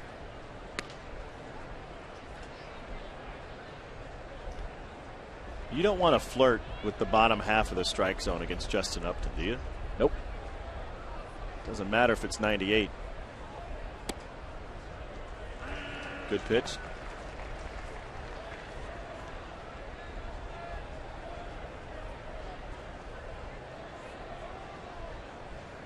Justin has a 7-game hit streak on the line.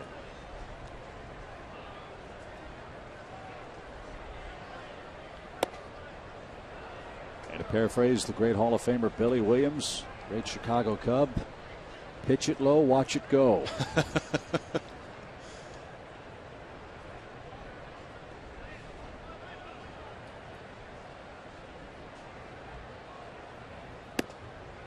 And you can see the respect with which they're handling Upton. Not getting much to look at here. 3 balls and a strike. Left hand hitting Jason Hayward waits on deck. The Braves runs came in the 2nd and the 4th. B.J. Upton a 2-run triple. Gerald Laird a double brought home Tommy La Stella. And now the wind begins to pick up. It's blowing across the field from left to right. And Upton will face a full count pitch. So just ride 98 the opposite way and watch it head over that scoreboard. He got 97 instead and was a little late. Diekman, a very impressive 7th inning. He struck out the side. Stretch time in Philly. Top of the order up against Aaron Harang.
Braves and may not be reproduced or retransmitted in any form. The accounts and descriptions of this game may not be disseminated without the express written consent of the Atlanta Braves.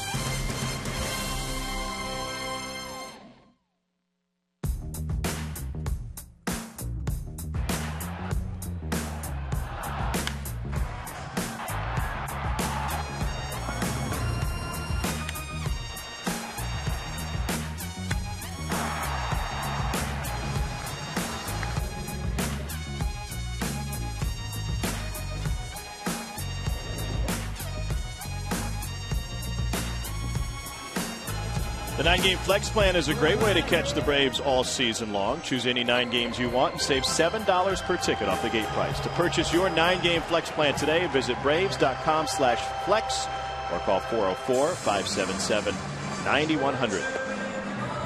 Well, a couple things in play, Tom, as the Braves head to the home half of the 7th inning here. First of all, they lead 3-2.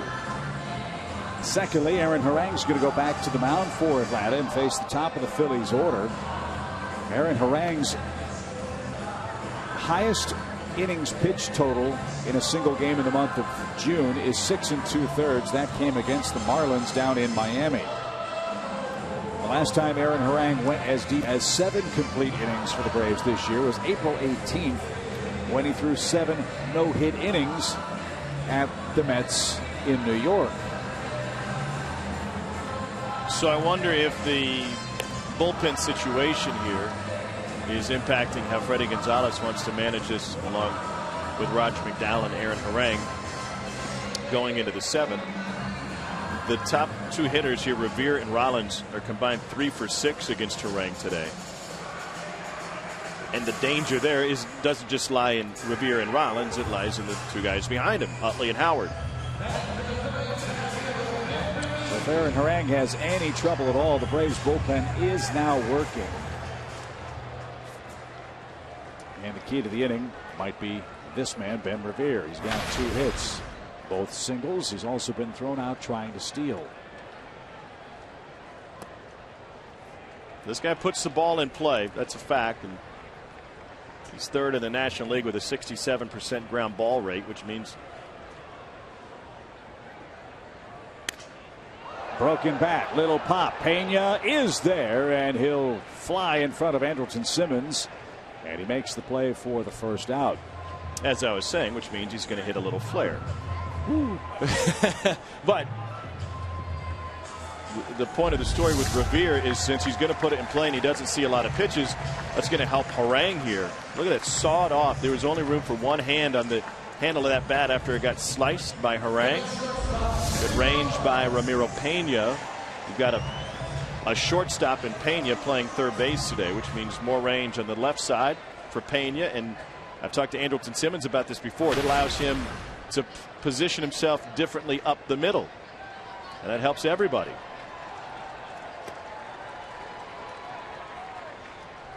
So Jimmy Rollins bats. Rollins doubled last time up. You see the pitch count for Aaron Harang. That was a strike to Rollins. We talk all the time about pitch counts and pitch counts with context. Harang has had stress in every inning of this game. He does not have a perfect 1-2-3 frame yet. The 7th would be a perfect place for one.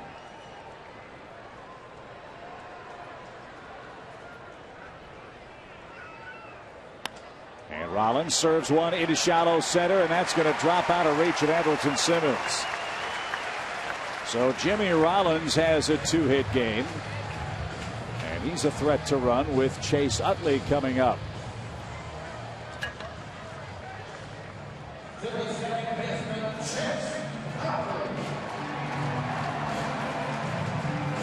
Utley has struck out, lined out, and bounced out to first. Just 2 for 11 in this series, but he finished their Miami series in style with a walk-off home run in extras.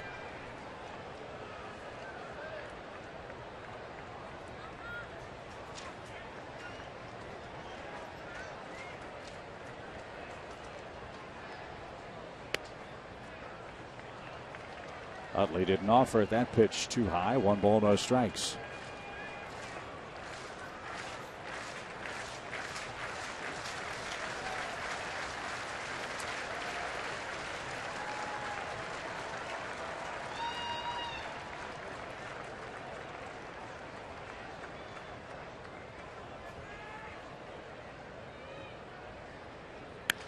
Up the middle, Utley has a single. Rollins around second, on his way to third. Upton plays so deeply in center, no chance to stop Rollins from going first to third. On a sharply hit ground ball, and now the tying run 90 feet away for the Phillies. And Ryan Howard is the hitter.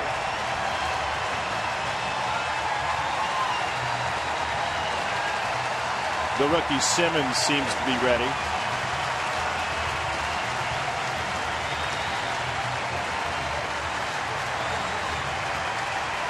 We haven't heard much of this weekend, and that's a good sign.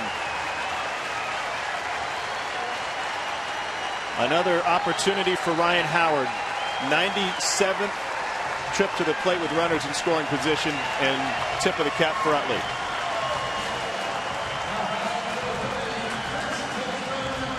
Classy move, too, by Aaron Harang to step off the mound to let this big crowd acknowledge a milestone hit for Chase Utley. That's his 1500th in the big leagues. Now first and third for Howard, one out. The Phillies are 3 for 30 with runners in scoring position in this series. The advantage for Howard here is contact to the outfield. Should be able to bring home Jimmy Rollins. The Braves want a ground ball if they can get it. And they pitch Howard away outside. 1 ball, 1 strike. Double play would end the inning. Remember a couple of games ago when Dan Uggla tried to make a play to turn 2 against the shift with Utley at first. Utley still runs well, got in on Simmons, forced an error. Up the middle, right to Simmons. Steps on the bag and throws to first in time. The shift was perfect. Howard hit a rocket right back through the middle, and all Simmons had to do was leap, catch it, step on the bag, and throw to first. Aaron Harang buys another inning for the Braves and sends this game to the 8th. Wow, 3-2 your score.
For Aaron Harang, he got an inning-ending double play from Ryan Howard. This ball was smoked to Simmons in a high hop. Watch Chase Utley's route to the bag and to Simmons. He came way out of the base path. That caused a look back for Simmons as he walked off the field. Remember, Utley went into him that forced an error the first game of the series, but the bottom line, Simmons gets the double play. Howard again strands a couple more, and we move on. So over the last 9 years, Ryan Howard has the most homers among current National League players. Dan Uggla is third most. Our AT&T Universe trivia question is, who's got the second highest total of homers among current National League players? Any guesses? Yeah, I think I'm going to stick with Captain America. David Wright? I'll go with Matt Holliday of the Cardinals. And I said Adrian Gonzalez, too. 241 of them for the Dodgers.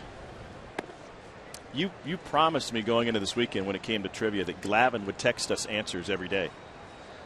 Tom, like everybody else, seems to be on vacation. The biggest moments during Braves baseball, as that one goes to the screen foul. 2 balls, no strikes. Dodgers host the Cardinals later on. Clayton Kershaw and Shelby Miller are the pitchers out in L.A. Tough stretch for the Cardinals. In the span of 5 games on their Western trip, they're going to see 3 pitchers who've thrown no hitters this year.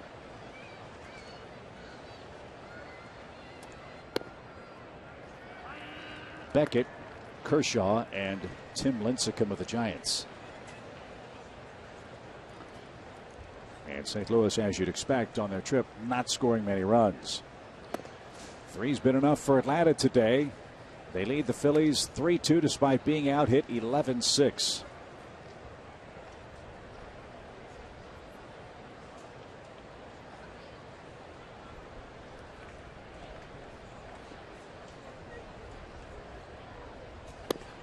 That caught a corner. Well, Jason Hayward may not be producing a lot of hits as of late, but since June 15th, second in baseball with 13 walks, make it a 14th after his 5th inning free pass today. Rollins at short, bobbles. The ball bounced to his bare hand, and that cost him. Hayward hustles down the line, and he'll reach to lead off the 8th. Well, I was impressed with Rollins on this play after it came out of his glove. It didn't waste much time. You know, it came right into the bare hand, and that split second was the only difference that Hayward needed, hustling 90 feet. Ryan Sandberg isn't so sure about it. But that was a very quick recovery for Rollins. And it'll be an error on Rollins. Let's see if that opens the floodgates for the Braves here.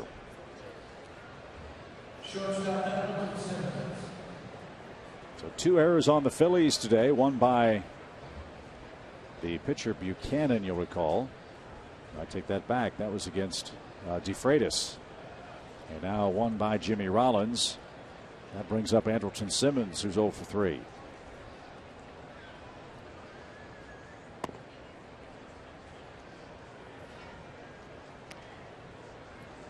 Oakland helped out the Braves today. They beat the Marlins again. That's a 4-3 final. Oakland blew a couple of 4-run leads in that series with back-to-back games before coming back to win them both. Oakland now 51-30 on the season. They've won 9 of 11. They've won 4 in a row. We all had Oakland and Milwaukee as the first 2 to 51 wins, right? Right. Milwaukee with 51 victories. They're 3 away from their all-time franchise record of wins before the All-Star break. They've got 10 or 11 left.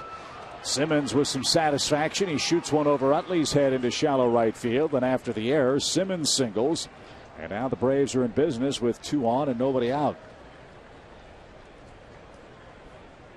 Still a max effort swing for Andrelton Simmons, and it may have been the difference, able to muscle that one into right field. So his first hit, but the maybe the second big moment of the day for him. The Dutch won today in the World Cup.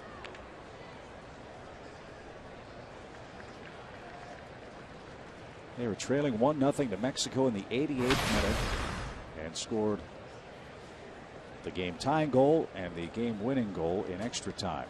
So Mexico out of the World Cup. So in the Netherlands they call baseball honkball. They just call soccer football? I don't know. Hawkball? Honk. Like a horn honk, they call it honkball. Oh, honkball. Mm-hmm. I didn't know that. I can leave now, right? No, is there this do you is know why? I don't. To ask Andrelton after the game.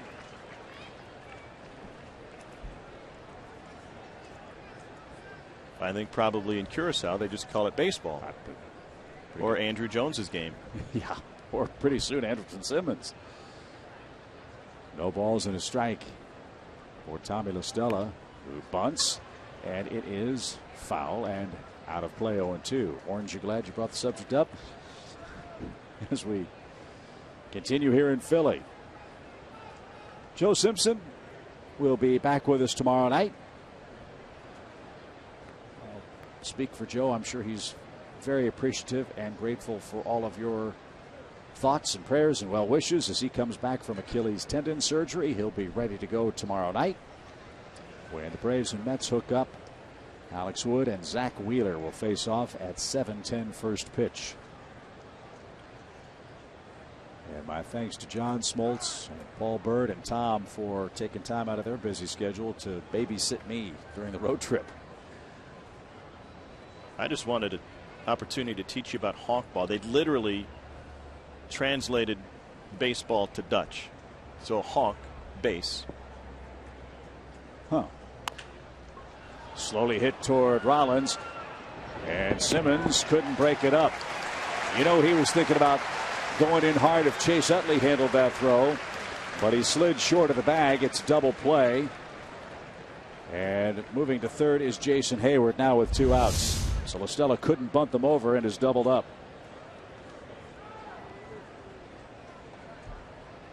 And Andrelton did go in hard, but he went in straight to the bag as opposed to Utley the inning prior, who came way out of the base path. Started on the right field side of his baseline and ended up on the home plate side of it. I think Ryan Howard's telling Diekman to watch out for the bunt. Gerald Laird's up and has a couple of hits. He's doubled, he's singled, he's 2 for 3. So let's end this road trip with a squeeze play.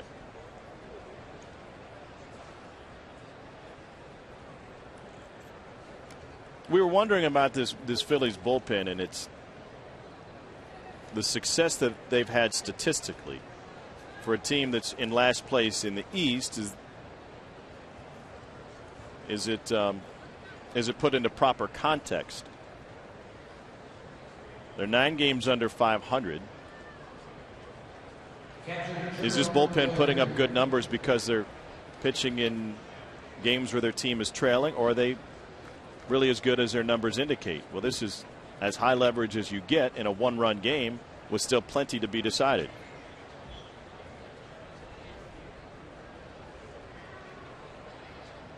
Big run at third for Laird. And Jill takes low. Chris Johnson's grabbed a bat. He moves into the on-deck circle. He would hit for Aaron Harang. Giles is up in the Phillies pen, as you saw. And Laird had a good cut, fouled it back.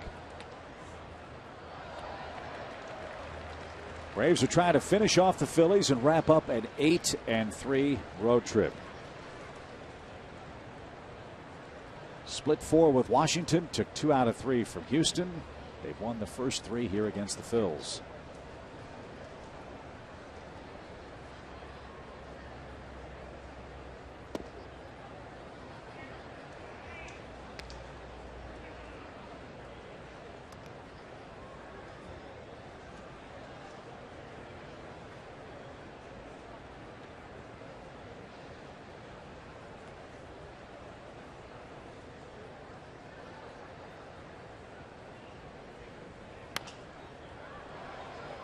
Another good rip.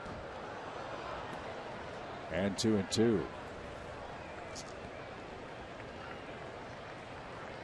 Diekman's living primarily off of his fastball, but now that pitch count into the mid-30s.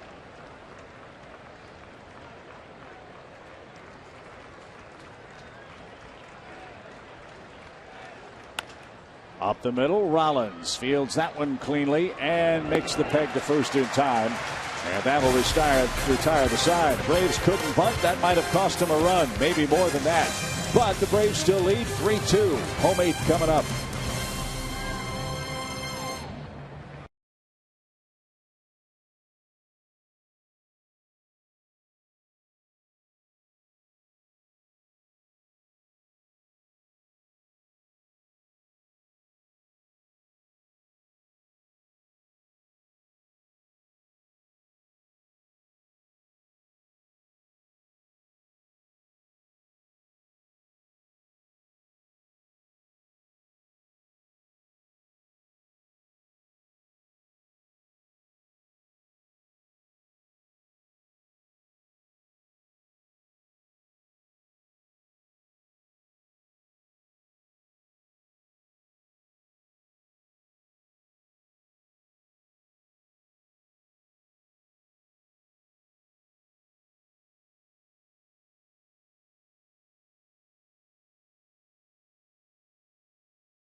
tour of the Braves press box, broadcast booth, clubhouse, and dugout. Tours begin in the Braves Museum and Hall of Fame. For more information, call 404-614-2311.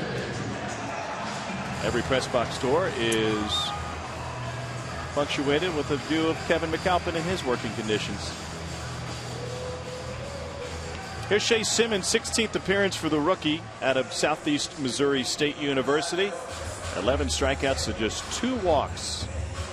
And opponents hitting .233 against him. 1-run game on the road, 8th inning. Bird, Ashe, and Brown coming up. Phillies have left 8 men on base. They've hit into a couple of double plays. And that has Aaron Harang in position to win his 7th game. 7 innings of 7-hit, 2-run ball. And it sets up nicely for Atlanta, bottom of the order. You have no difficulty. You don't have to worry about facing Utley in the 9th. Get 3 here, get 3 in a row in the 9th. We'll wait to see Utley later on in the summer.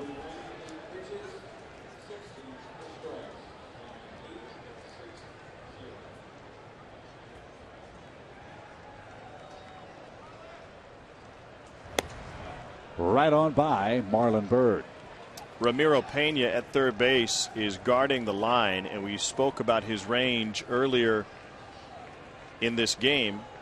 So Pena is right on top of the line, and Simmons with room next to him, and Stella is playing Byrd kind of up the middle as well. Interesting too, Freddie Gonzalez in games past has always, or frequently I should say, taken Tommy La Stella out of the game for defensive purposes and brought in Ramiro Pena. He doesn't do that. He had Chris Johnson on deck. Could have gone with a double switch and put Pena at second and gotten La Stella out of the game. But he's going with his starting 8 defenders.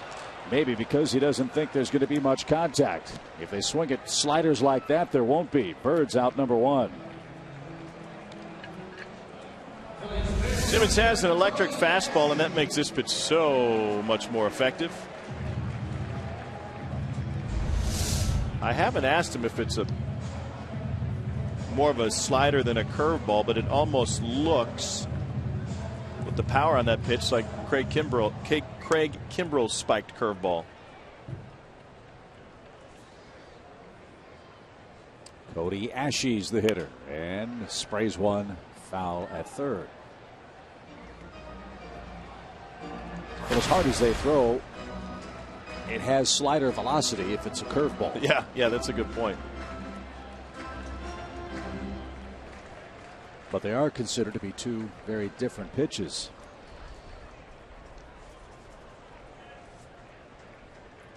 No balls and a strike.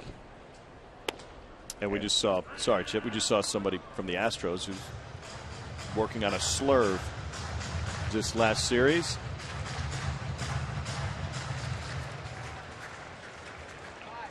So Simmons popped the glove of Laird and has Ashe behind 0-2.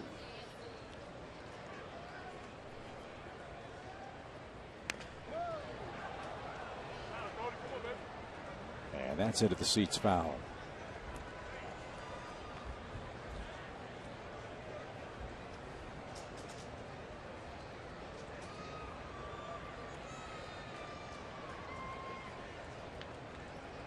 It's an important appearance for Simmons in a 1-run game, trying to get it to Kimbrell. David Carpenter threw 1 inning and a start for Gwinnett last night. He's scheduled to throw again tomorrow. He'll be eligible to come off the disabled list, I think, Wednesday. And all went well for Carpenter last night after sore biceps put him on the DL. Simmons took something off, and Ashe rolled over the top.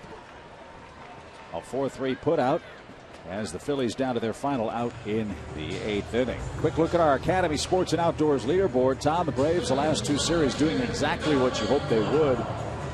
You still have to play the games, but on paper the Braves schedule looks to be giving them a big break getting into the late days of July. And see the Mets twice in the next 3 series, right? Or twice in the next 3. Get them at home and then go to their place. They're sitting at 37 wins on the year. You've got Arizona, you've got the Cubs before the All-Star break. Then the Phillies, Marlins, and 4 at home with San Diego at the end of July. And the Padres have horrible trouble scoring runs. Then the Braves have a long road trip. LA, San Diego, and Seattle. That gets us into the first week of August. So what has been a divisional race that no one seems to want to seize hold of. If the Braves play the next 3-4 weeks like they've been playing on this road trip, they should be able to open up some ground head-to-head with Washington. A swing and a miss by Dominic Brown.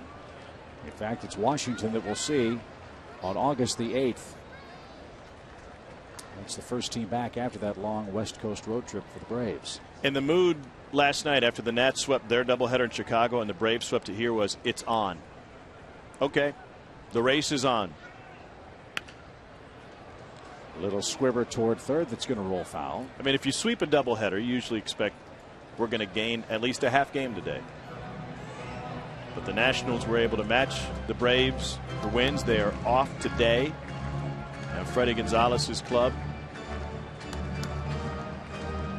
They now know. We know who is who now. Some Braves are concerned that the Marlins haven't gone away yet, but everything's taking shape as was expected.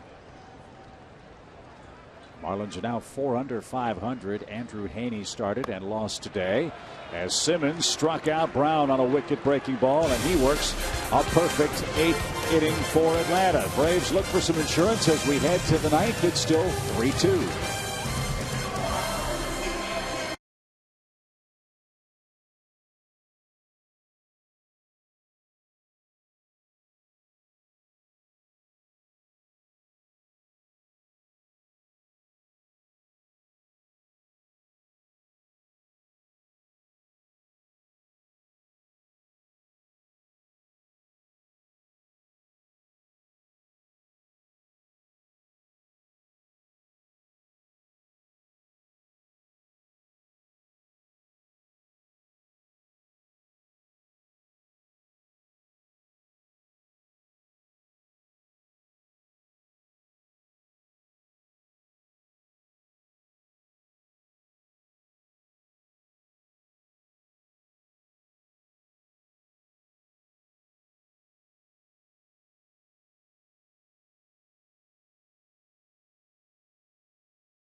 Lead into the 9th inning, and they'll have the 9, 1, and 2 hitters coming up, and they will face Jonathan Papelbon. As promised earlier, we have the AT&T fan photo. Tweet your photo to hashtag SouthFanPhoto for a chance to be shown in an upcoming game broadcast. Brought to you by AT&T. Amy Lynn Colonna with Timothy Miller. That's great. Another standing ovation will be coming for Timothy, 4th of July weekend, or 4 of them, right? He will be busy, there's no doubt. Can't wait to hear Timothy's dulcet tones at the ballpark. There you see Papelbon, 18 out of 20 in saves. This isn't a save chance, but he needs some work. And he'll try to hold the Braves right here and hope his offense can do something against Kimbrel in the 9th. 33rd appearance of the season for the product out of Mississippi State. Still makes his home down in the Magnolia State outside of Hattiesburg.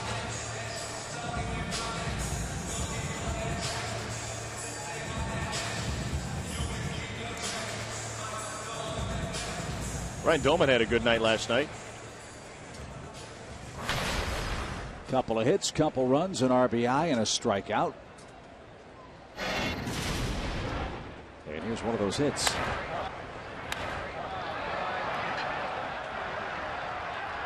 And he crushed that thing. Came off B.J. Rosenberg.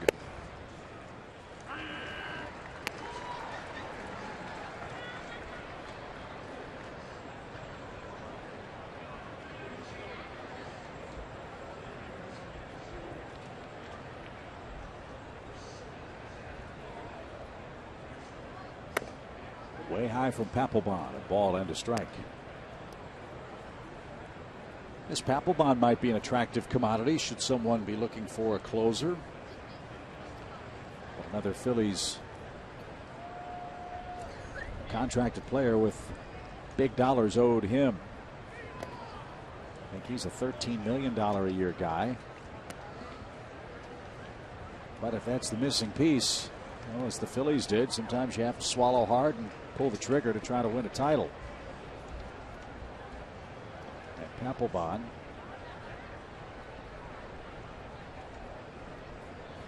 is signed through next year with a vesting option for 2016. He cracked the 300 saves mark earlier this year. So who's out there that may want a closer? Tigers are having bullpen troubles again of late. Also having Justin Verlander trouble. Angels just got Jason Grilli. Right. As Domit's down swinging. They traded Ernesto Frieri for Grilli. They may not be done though. The Angels only now 5 games behind Oakland with their victory in Miami today.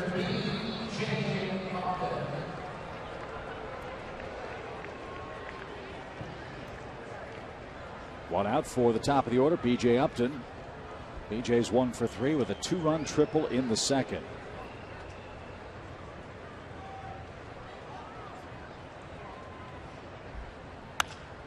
And that's hit in the air toward Bird and right. Marlins slows down, gets there, 2 down.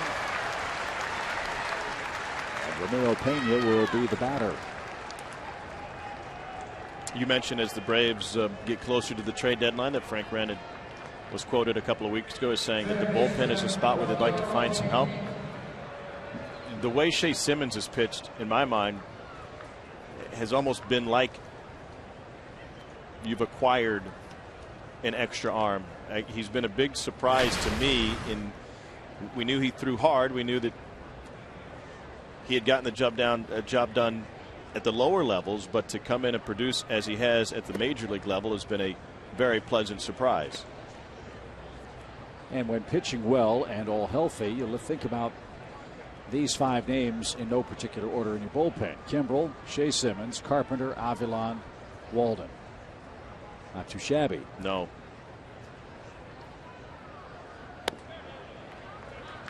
As Pena takes a strike. All of them throw hard. In the case of Kimbrel and Walden, they have closing experience. Walden gets lefties out.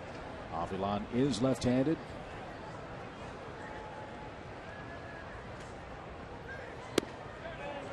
Simmons just hasn't been affected by the enormity of what he's accomplished thus far. Pitching in big league ballparks against big-time hitters. He's a guy who grew up in southeast Missouri, Cardinals country. Come on, strike out Albert Pujols, no big deal. Out of play, foul by Pena, 2-2. And isn't that the biggest test for a young pitcher, especially out of the bullpen? I mean, Craig Kimbrel, as a rookie, there was nobody better. But to have that mentality, kind of the same thing that we've talked about with Papelbon throughout the series. He wants his young relievers and his counterparts to have that aggressive mentality to battle.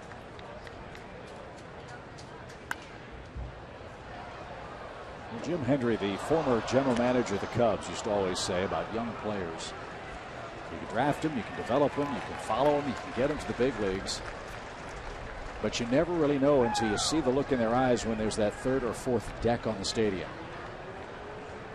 Well, it's like Mike Tyson says, everybody has a plan until they get punched in the mouth.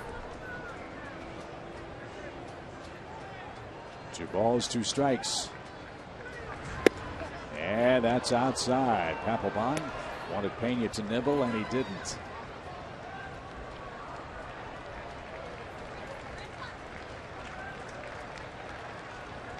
Eight, 9, and 1 coming up for the Phillies in their half of the 9th inning. Let's see if Pena can add to a 3-2 Braves lead. Not with this at bat. Utley will handle that top spin roller, and Papelbon works a 1-2-3 top of the 9th inning.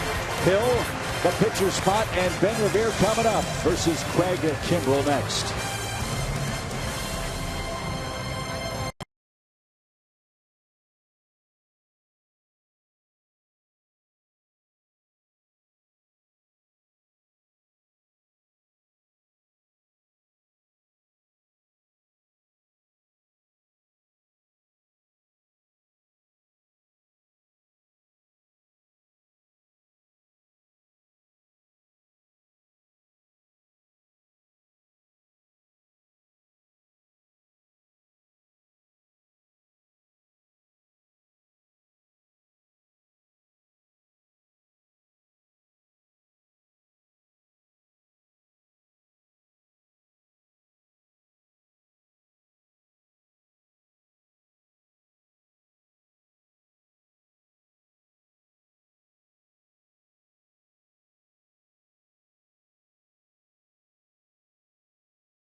Night, we've got the Mets in town for 3, then the Diamondbacks over the 4th of July weekend. And we hope you'll join us for the Braves and Diamondbacks. Good tickets still available, Tom, as the Braves play their final homestand before the All-Star break at beautiful Turner Field in downtown Atlanta. Meanwhile, we're trying to wrap up a big road trip. If Craig Kimbrell can get 3 more outs with the lead, the Braves will head home with an 8-3 trip and a 4-game sweep of the Phillies here at Citizens Bank. 23 saves on the season for the hard-throwing Kimbrell. An opponent's only hitting 143 against him, but in 5 out of his last 6 appearances, he's allowed a base runner. In 4 of those 6, that base runner reached via hit or walk. The other occasion was a Ramiro Pena error that allowed a man on the 9th. Bottom line is, it hasn't been easy for Craig Kimbrell. He's been battling in these appearances. And we will see at the outset what the fastball control looks like.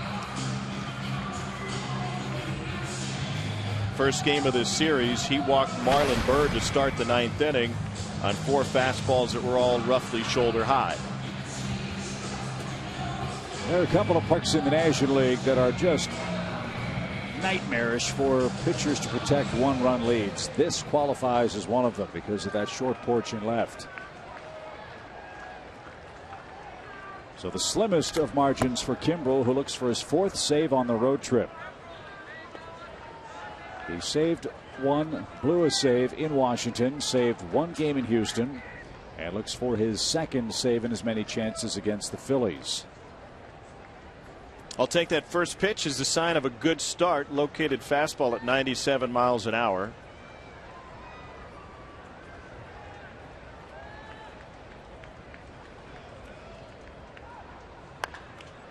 Scorched foul past first off the bat of Coy Hill. 0-2. Craig has been working on his delivery just about every afternoon at the ballpark with the aid of a softball. He learned it when he went to a high school camp down at Auburn University. He says the softball accentuates movement, so it helps me learn and see if I'm too far on the side of the ball when I want to stay on top of it.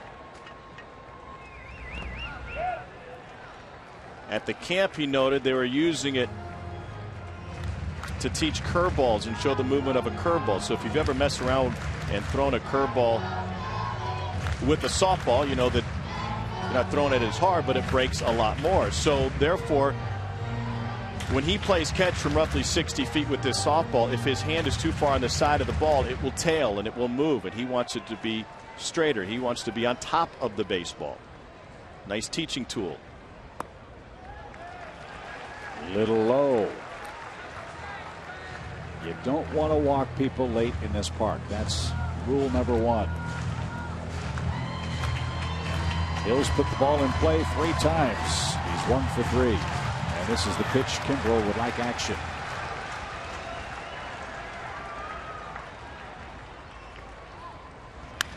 He got action. Ground ball. Freeman spears it. Leads Kimbrel to the bag nicely. Good play. There's out number 1.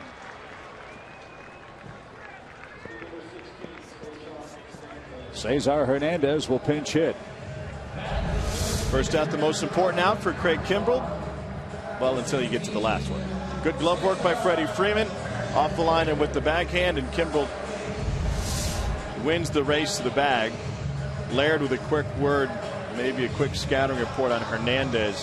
One of the things that's occurred with Craig with the additional base runners that he's faced is over his last 4 outings, he's thrown 23, 25, 18, and 16 pitches. Anything over 20 is too many.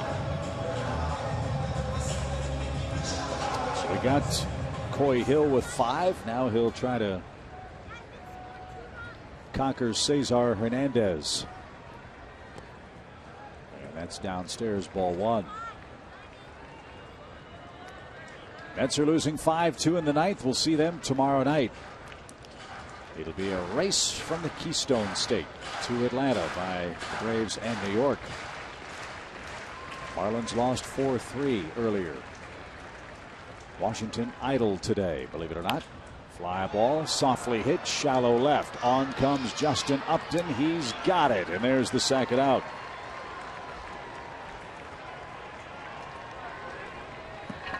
All those other teams, as you mentioned earlier, we're talking about Papelbon looking for closers, looking for help at the back end of the bullpen. There are a lot of question marks out there with playoff teams, postseason hopeful teams right now. There's no question about it with the Atlanta Braves. What a luxury with Craig Kimbrel. That's something Hall of Famer Dennis Eckersley taught me years ago. The way the games work now, you work the game from the 9th inning forward, not the 1st inning back. And if you've got that 9th inning wrapped up, any manager can mix and match and figure it out. And today, Freddie Gonzalez hasn't had to do much figuring. Harank went 7 with 2 runs on 7 hits. Shea Simmons worked a perfect 8th. And now Kimbrel is 2 strikes away from saving a 4th straight win for the Braves in Philly.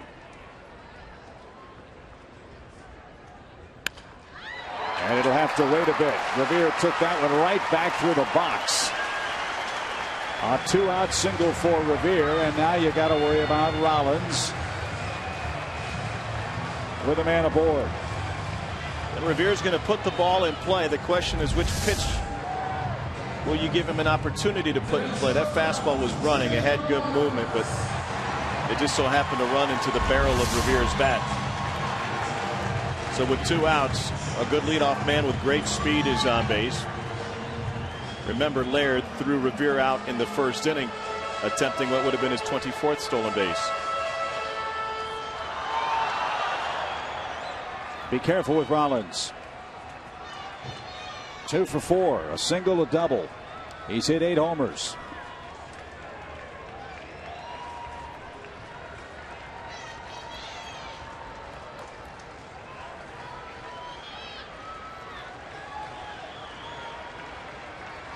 Revere has terrific speed and has a good lead.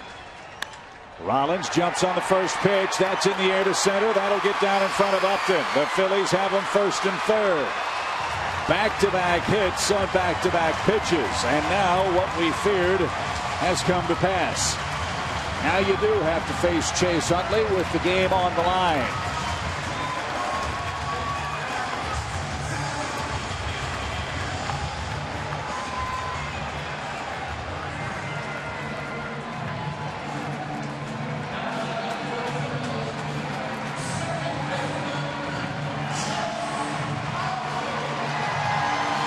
anybody who says that the 25th, 6th, and 7th outs in a big league game aren't different than the first 24, in my opinion, doesn't know what they're talking about. Here you have the best closer in the National League, if not all of baseball. Got the first 2 hitters easily, but then Rivera and Rollins single, and now you've got to get the 27th out in the form of that man who picked up his 1,500th hit his last time up. Utley is 1 for 7 against Kimbrel with a couple of strikeouts.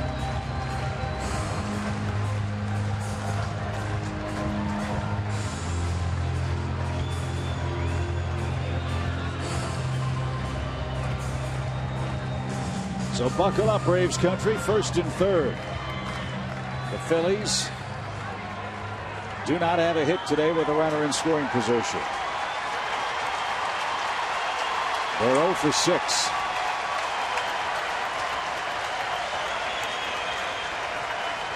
You've got Howard on deck.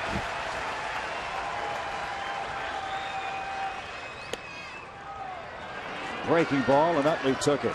First game of this series, Gerald Laird got crossed up by Craig Kimbrel. Laird put down one side, Kimbrel saw another. It was a fastball that he asked for. It was a curveball that got delivered. The only thing Laird had to say is thank goodness it wasn't the other way around. Here comes the heat. And Utley didn't get it. That thing had some movement to it. Location has been good for Kimbrel, and he's keeping his fastball down. That one, it almost looked like it changed direction twice. 99 out of Kimbrel's hand.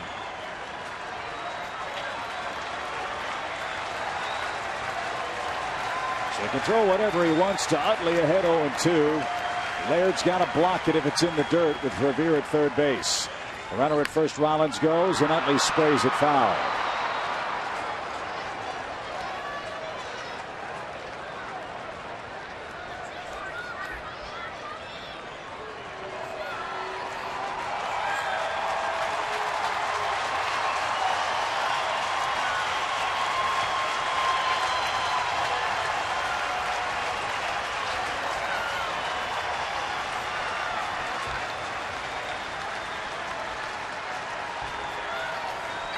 He wants the breaking ball.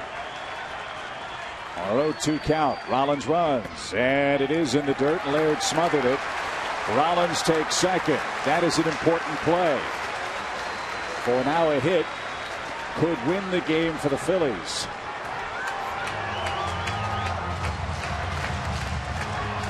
Remember, you have a base open.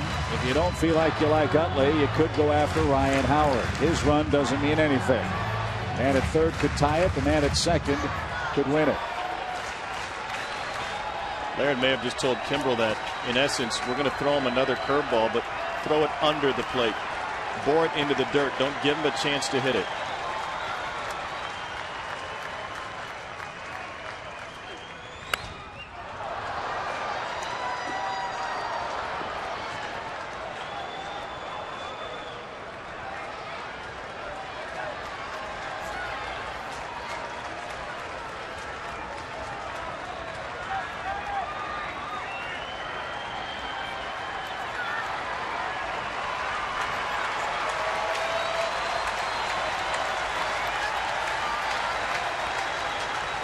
One ball, 2 strikes for Utley.